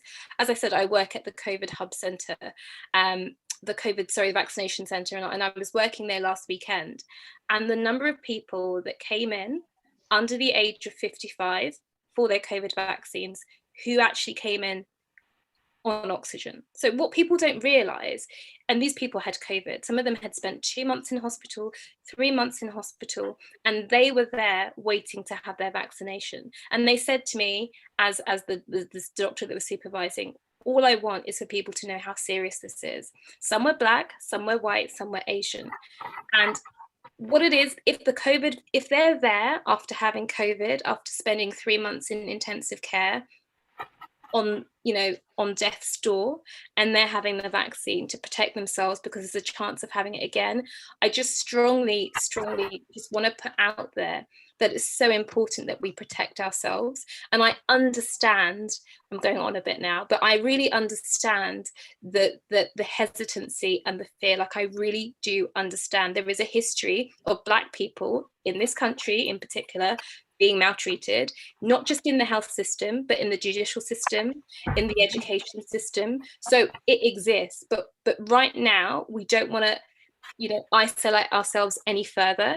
So if it's really true that, there's conspiracy theories to, stop, infect everybody and regulate the population, surely by excluding ourselves from this vaccine, we're really just doing that to ourselves. So I've had both of my vaccines. I'm quite happy to talk about that at another point, but I'm fine. My parents have had their vaccine as well. So if there's one thing that we take away from this, is that no one is, I think sometimes it can come across as though Black people are ignorant. I don't think that at all. I think it's people just have to understand the history, and I get that. And I think the media as well are really important in how they demonstrate, how they demonstrate the actual situation as well. You do not see, the first people that were having the vaccines on the TV were not Black, they were white. So what message is that subliminally giving to other Black people? Well, then people like me are not having the vaccine, but people like us should have the vaccine, and they are, but you just don't see it. So that's my 2 pence. Thank you, Dr. Danso. I'm going to move to the chat room, and I'm sure there will be other panel that will have others to say on others that may come. I'll call on Mr. Ofori Mensah, if we can unmute Mr. Ofori Mensah for us, please. And in doing so, may I ask the audience to be brief and precise with the question? Yes. The previous question, or the previous, I think it's the pastor, the question that the pastor reacted to. I think the answer is very simple. The Bible says no weapon fashioned against What's the evidence that some weapon has been fashioned against anybody? That is the answer to that question. There is no evidence that any weapon has been fashioned against that person who is asking that question. There's no evidence. In other words, what they are saying is that the vaccines are weapons by somebody against the whole world. There's no evidence to that. Okay. My simple answer to that person is that where is the evidence that that person is worried about to say that no weapon fashioned against me shall prosper or whatever it is? Thank you so much. I think that's very clear. But also, it was worth asking because that is what they believe, that the vaccine is a scientific weapon. So we will move on to the next person, Soronia Hajra Shado, also a member of the Ghana Union, but also from a key member from the Islamic community. Hajra, please take it over. Brief and precise. Let's all be brief. We've got a few minutes to close. Can we unmute Hajra, please, for us? Okay. Assalamu alaikum wa rahmatullahi wa barakatuh. I'll try to be very brief. Yeah. From most of the concerns I was going to raise as questions, some of them were addressed by Abdul Chaudhry and also Bishop Francis Sapong. On a religious basis, there is no justification not to take the vaccine. And as Chaudhry also clearly said, time of the prophet, when somebody left his camel and said, oh, he will be protected by God, he said, first, you should tie him before putting your trust in God. Because if you tie him, there's a chance that he will not run away. Now, the other comments I have from the Islamic point of view was that at the time of the prophet as well, there were pandemics in some cities where they send messenger to their prophet sallallahu alaihi wasallam saying, please, there's a pandemic, can you come and address it and pray for us or do that? So he said, anybody in the pandemic area, you stay there. Anybody not in the pandemic area, don't travel to the pandemic area. And let them, we will give them guidance on what to do. And once it's better, we will then be able to go there. So just to confirm that social distancing, face masking is compulsory, and there's no religious grounds for not to do them. Assalamu alaikum wa rahmatullahi wa barakatuh. So I will encourage all my Muslim sisters, brothers, mothers to go for the vaccine. I've taken my first one, nothing has happened to me, and I'm awaiting my second dose. And my family too, some of them have been vaccinated. Thank you. Thank you very much, Soronia. Thank you. I will call on Mr. Pepra Amprechum, who is the mission representative. I've seen his hand up to either ask a question, make a contribution, or a representation briefly. And then we'll move on to the other question, please. Okay. All right. Thank you very much. I just wanted to commend you for this program, because I think that it is going to help our people to demystify some of the things. I'm happy that a lot of the questions have been answered. So I just wanted to encourage you to keep on doing this, and then let's all put our hands together and deal with this pandemic once and for all. Thank you. Thank you, Mr. Amprechum. Thank you for your contribution. Thank you. I'll call on Mr. J. Wilson. Mr. J. Wilson, please. Can we unmute Mr. J. Wilson?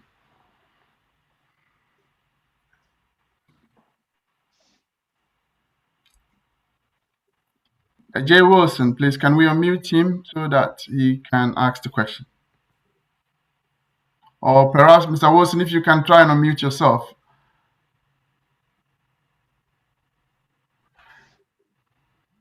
Okay, Mr. Wilson is on. Yeah, okay. Hello, yeah. Thanks for everything. Just want to know, I had a few questions from community members as to whether it is important to do an allergy test before taking the vaccine. Yeah, I'm happy to answer that question. So, at the moment in the UK, and I'm assuming you're in the UK at the moment, we are currently administering the Pfizer vaccine and the AstraZeneca vaccine, also known as the Oxford vaccine. Sorry, can you hear me? I'm not sure, but I'll keep going. So what we do know is that anybody with any severe allergy, so to any medicines such as penicillin, for example, they would not be suitable for the Pfizer vaccine, not because the Pfizer vaccine contains any particular medicines, but the general advice is that if you do have a known allergy, and when I say allergy, I mean an allergy that means that you have an anaphylactic reaction, so your lips swell, tongue swelling, throat swelling, where you would probably have an EpiPen, like I said, most commonly with penicillin, but maybe to other drugs, you are advised to have the AstraZeneca Oxford vaccine. Now, if you're not sure about your allergy status, it is recommended that you speak with your GP for clarification. As well. So you don't require an allergy test, but you should be aware if you do have an anaphylactic reaction to any medicine, not food, any medicine, then you should not be having the Pfizer vaccination. Thank you, Dr. Danso. I will call on Reverend Emmanuel Agriogo. Please, can we unmute Reverend Emmanuel Agriogo? He's a superintendent minister who also from the Methodist community here in UK and also in Ghana. Want to react to the question about weapons fashioned against us briefly. Well, Mr. Question, thank you. I would like to say to the, sorry, let me show my video, my face.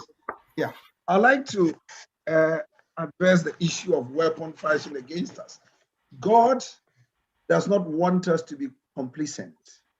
There are places in the Bible where, in spite of God's supreme power to deliver, he has asked human beings to take action. An example is Judges 7, when Gideon was going to fight the Midianites.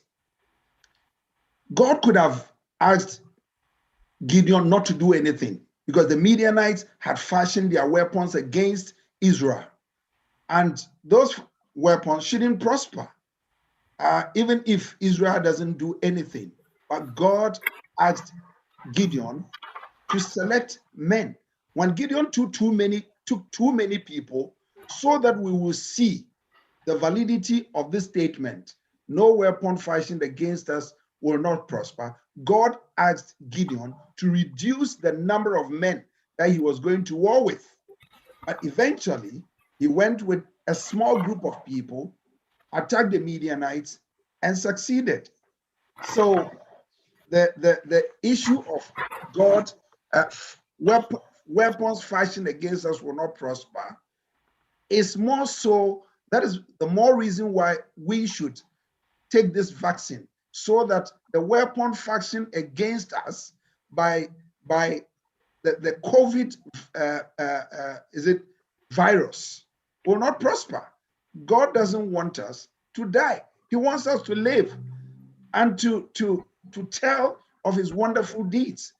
And if he's given wisdom to scientists, to doctors, and the medical professionals to come up with something that will help us defeat those weapons fashioned against us, then I think that it is important that we do it. And if the person is afraid, I want him to know that I got my injection yesterday.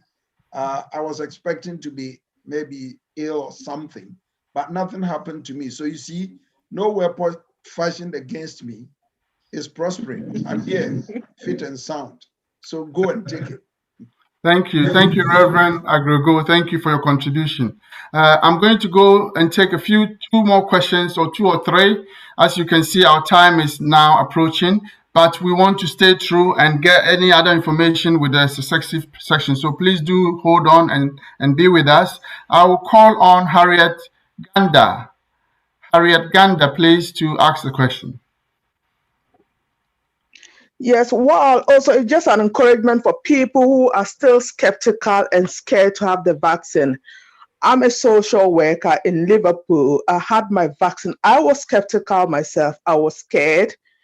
I did a bit of research before I went and took my vaccine. And at the end of it, I had to draw a balance sheet, the pros and cons of taking the vaccine and not. And it was, at the end of it, it was better for me to take the vaccine. And after I took my vaccine in January, and I'm fine. So it's just an encouragement for people. If it's your turn and you receive your letters, go and take it, because that is the only way that we are going to get rid of this pandemic. So I'll just ask my fellow Ghanaians, fellow Africans to go and take the vaccine. Thank you very much. Thank you for your contribution. I'll call on Professor P.K. Richardson, to make a contribution or a question. It has to be brief. Everybody that I'll call from now on, please be brief, because we don't want to overrun this program. All right. Kwesi, thank you very much. Just a short note to congratulate you and the Ghana Union for setting this up. I've been part of this and I've enjoyed it and I've learned a lot from it. And I've taken the vaccine and I've been doing a lot of campaign in Manchester, encouraging people to go and take it. A lot of conspiracy theories, but they are bogus. And I think we need to encourage our people. I'm doing that. So thank you very much for putting this together. Very, very educative. Congratulations. Thank you, Professor Richardson. Thank you. I'll call on someone called, Pastor James. Pastor James, can we unmute Pastor James, please? Yeah, I think it's in regards to taking medication as a Christian. When you read from Ezekiel 47, verse 12, and I read from King James, and by the river upon the bank. Will you be able to let us see you, please? If you have got your video turned off, you'll be, yes, thank you. Can you see me now? Yes, we can. And by the river upon the bank thereof, on this side and on that side, shall grow all trees for meat, whose leaves shall not fade, neither shall the fruit thereof be consumed. It shall bring forth new fruit according to his month, because their waters issued out of the sanctuary. And the fruit thereof shall be for meat, and the leaf thereof for medicine. So the scripture, the prophet is saying that the leaves of the tree is used for medicine for the people. So if you're a Christian and you take medication, there's nothing wrong with that. It doesn't have anything to do with your, or to destroy your faith in God. So I will encourage everybody to take medication when the need arises. Amen. Thank you, Pastor James. Thank you so much. May I make one introduction and a contribution where possible? I want to bring to your notice that the Director of Diaspora Affairs, Office of the President of the Republic of Ghana, has joined us. His name is Mr. Akwesi Ewua Abebio. Mr. Abebio, if you are with us still, would you mind to make a few remarks before we move to the next question, please? If we have Mr. Abebio on it, can we unmute him?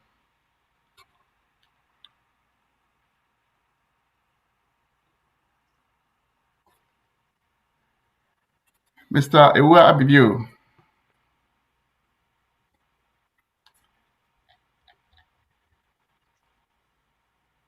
Right, okay. You need to unmute yourself, please, Mr. Abebio. Yeah.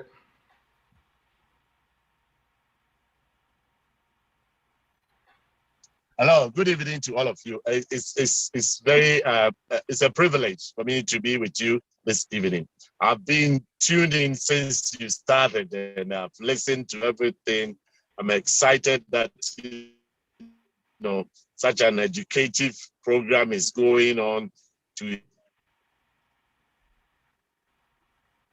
inform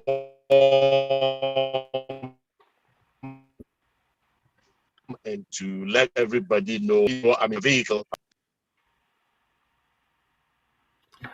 Okay, I think Mr. Abibio's comment was to encourage us and obviously uh, to urge us to keep going for the good of our community. I'm sure Mr. Abibio will join us again. He seemed to be in a place where network is a problem. So we'll move on. It's 9 o'clock, 2 minutes past 9. We aim to finish at 9. I'm going to, please, with your permission, keep this for the next 15 minutes, if you don't mind, so we can answer the 3 questions from 3 people, and then we'll round up. I'll call on Russell, please. Russell, I'm just dealing with chat room, those who have raised their hands. Russell, can unmute yourself, please?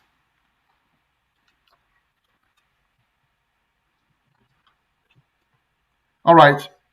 We don't seem to make any progress with Russell. Can we have Ajua? We've got Ajua, someone called Ajua who has raised their hand. Yeah. Can you hear? We can hear you. We can hear you a bit with a struggle. So I'm not sure if it's a network. Okay. Thank you very much. Be brief. I just wanted to know the Ghana Union branch of the youth. Do you have plans to address the millennials and the youth in particular? Because I know some of them that I've spoken to, including my own daughter, are very skeptical as to taking the vaccine. And I just wondered if you had peers of their kind who can also come on the program, just as you've got special guests for us here. Okay. To address them as well. I guess, thank you. This is probably something that I may need to address. That yes, it's something in the pipeline. We are looking at the initiatives that we can work with the children. I mean, when we talk of the youth, we are looking at people between the ages of the 11 to either 18 or 25, what we call young adults. But for now, because of the government guideline in terms of the vaccination, the age gaps that they've put in place, we just thought that we should take the next few weeks to address that group. And then hopefully we'll move on. As the ages drop down, we will tailor the services to meet that. But it's something that we are planning, and it's good that you've raised it.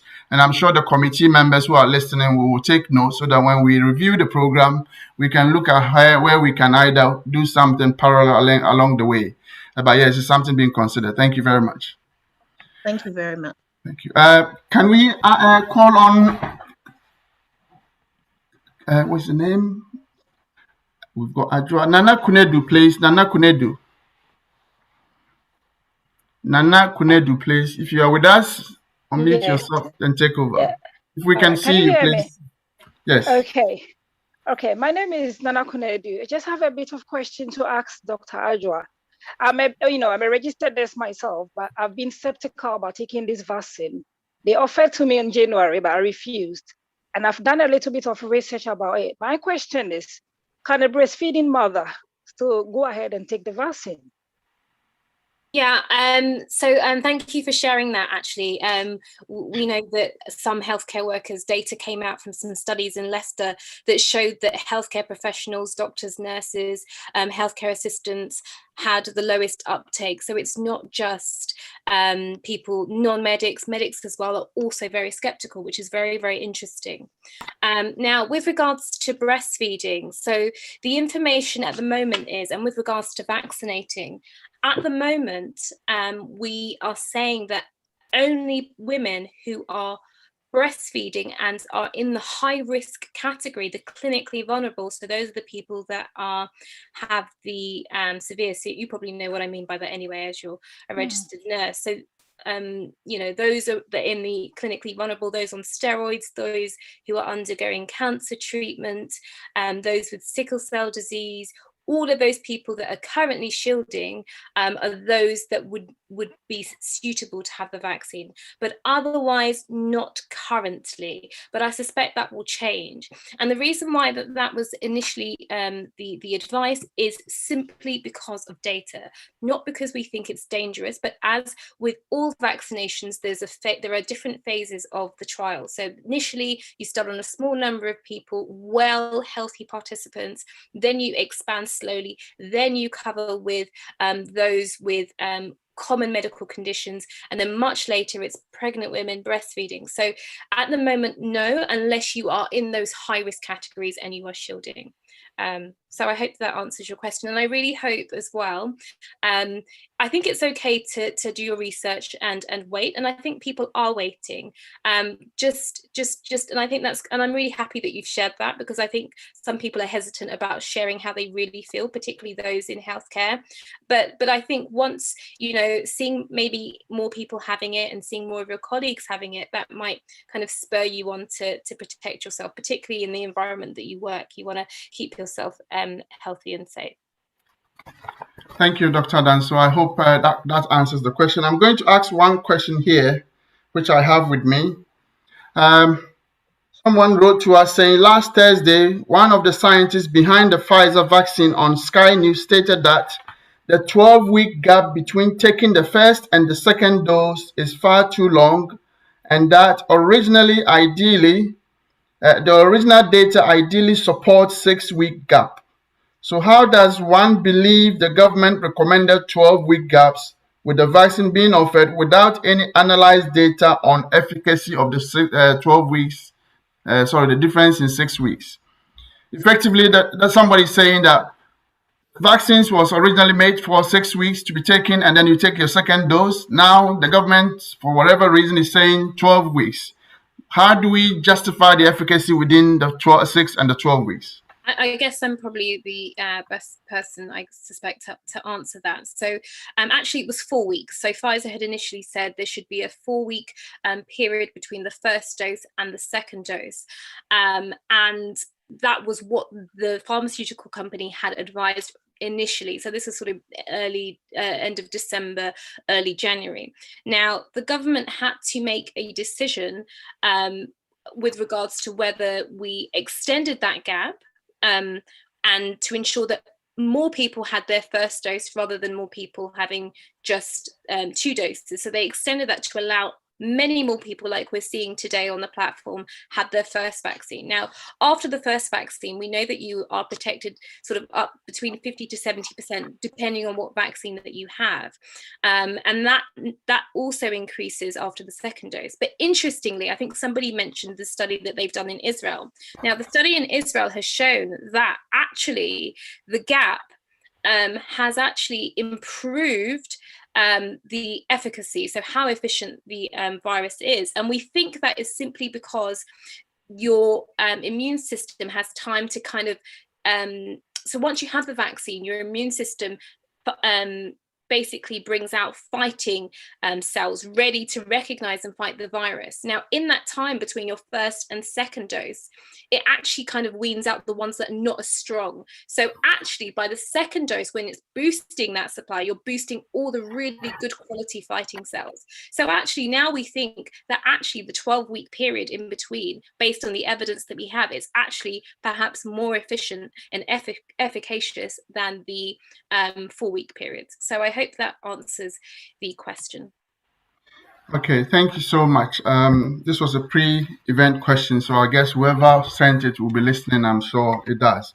We will be going to the next poll, 1 or 2 polls quickly, and then we will be coming back to 2 questions, and then we will round off. So 2 polls quickly in a minute. The next poll, number 3 and 4, please.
Where's the sound gone?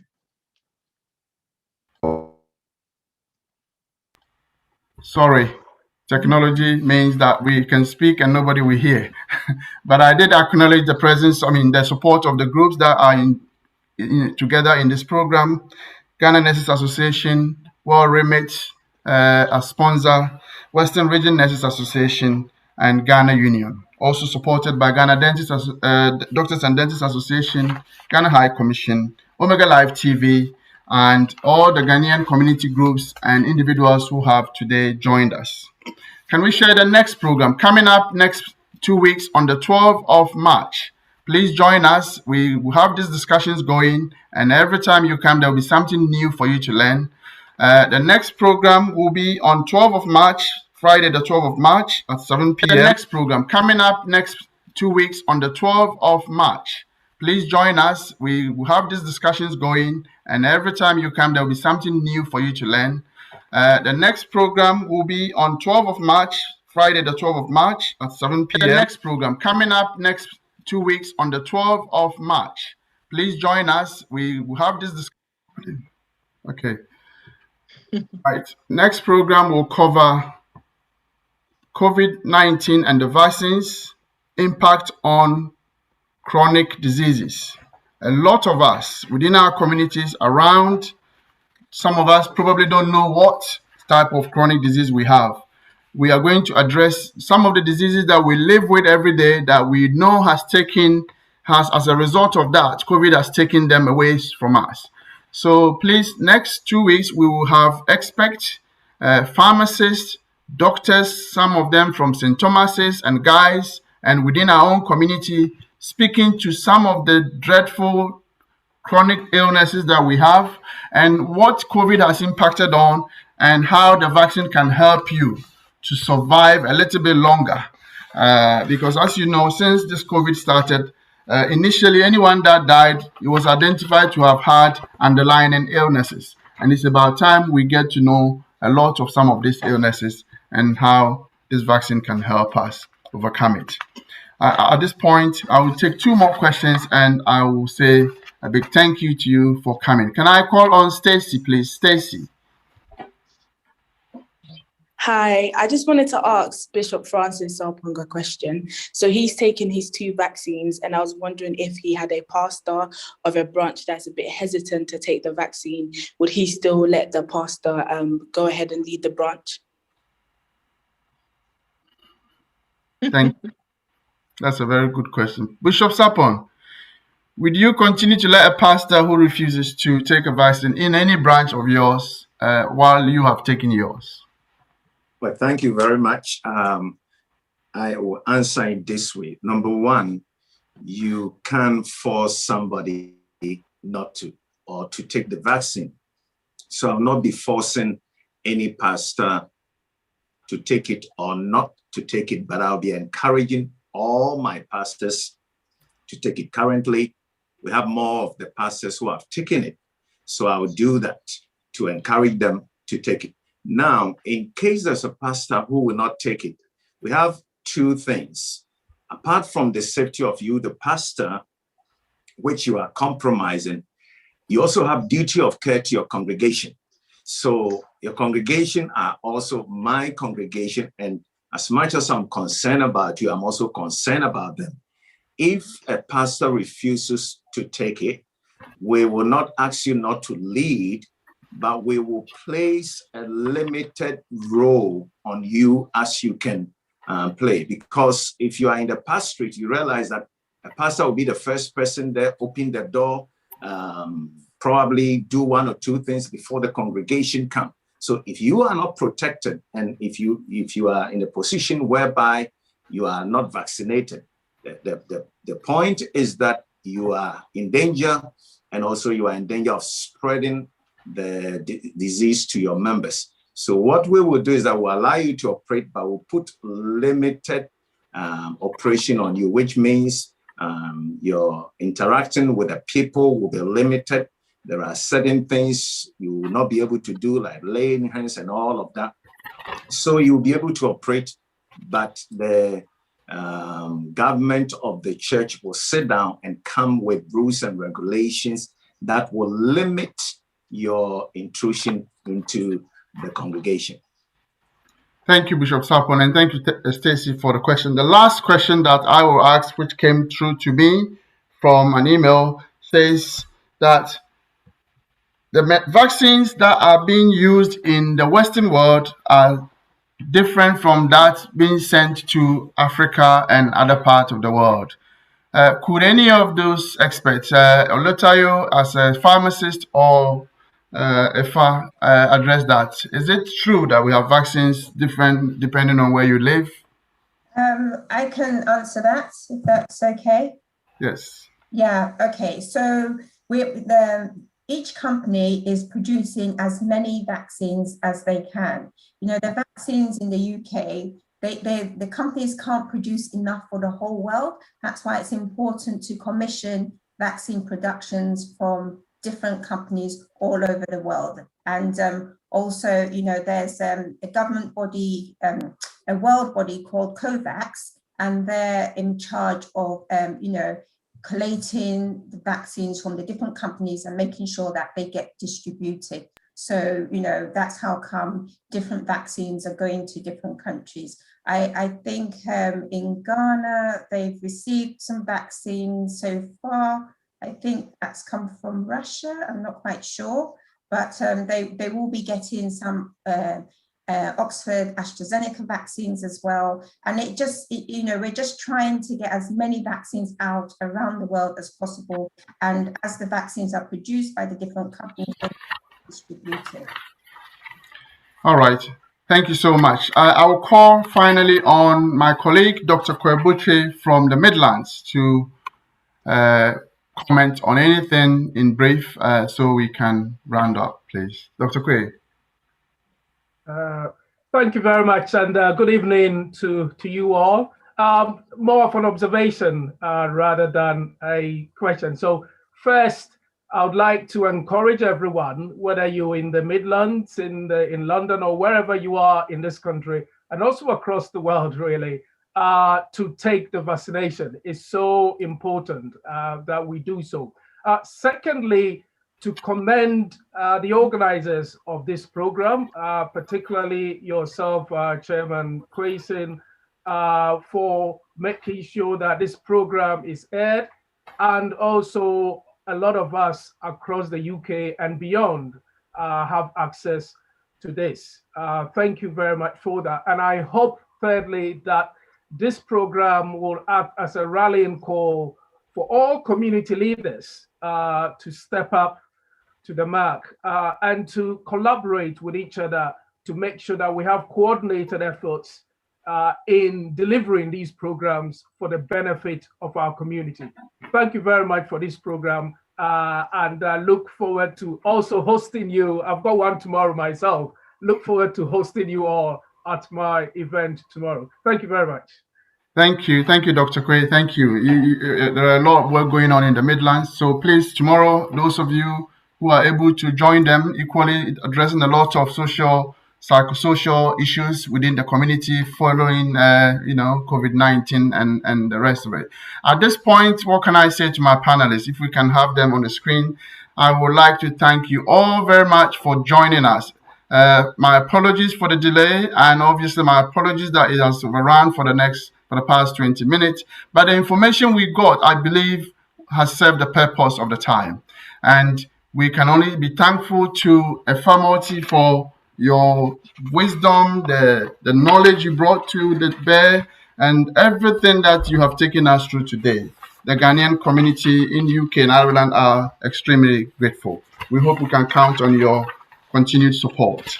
Also grateful to Bishop Sapon for bringing your theology to bear. And others who supported the view, Pastor James and Reverend Emmanuel Grego, for all joining in to send this message to our people.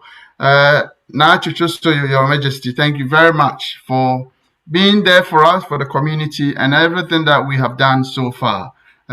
We can only be thankful for your contribution to the good cause of the community and to everybody else that has come to listen to you. And hopefully we can all be part of sending the right message around. I will also thank Imam Chadri, who I believe left us about half an hour ago due to another engagement, for coming all the way and being part of our community and addressing some of the issues from the Islamic perspective. Dr. Jordan, so thank you again for spending extra 2.5 hours of your time after all your day schedule to be part of the chat room and part of the panel. Olutayo, thank you, Mrs. Thank you very much for being with us and answering all the questions and joining us in everything that we have spoken about today. We hope we can continue to work with you for the good of the community. Can I just say that all these panelists, all these individuals, everyone who participated today is not making any money from this. Nobody has charged anybody any money. Ghana Union has not got any funding from nobody. We are not doing this because it's a financial gain, because we just want to care about our people. One person is too many, and I'm hoping that as you listen to today's session and the sessions to come, it will help you to make much more informed decisions for your own good and for the good of those you love around you. On that note, on behalf of Ghana Union, the Ghana Nurses Association UK, Western Region Nurses Association UK, and the Nightingale Nurses Association, I wish you all a very good evening, a restful one. Please remember, it's about hands, face, and distance as you leave, and may God continue to be with you all, and stay safe and be well. Have a good evening. Thank you very much. Thank you. God bless you. Thank you. Bye-bye.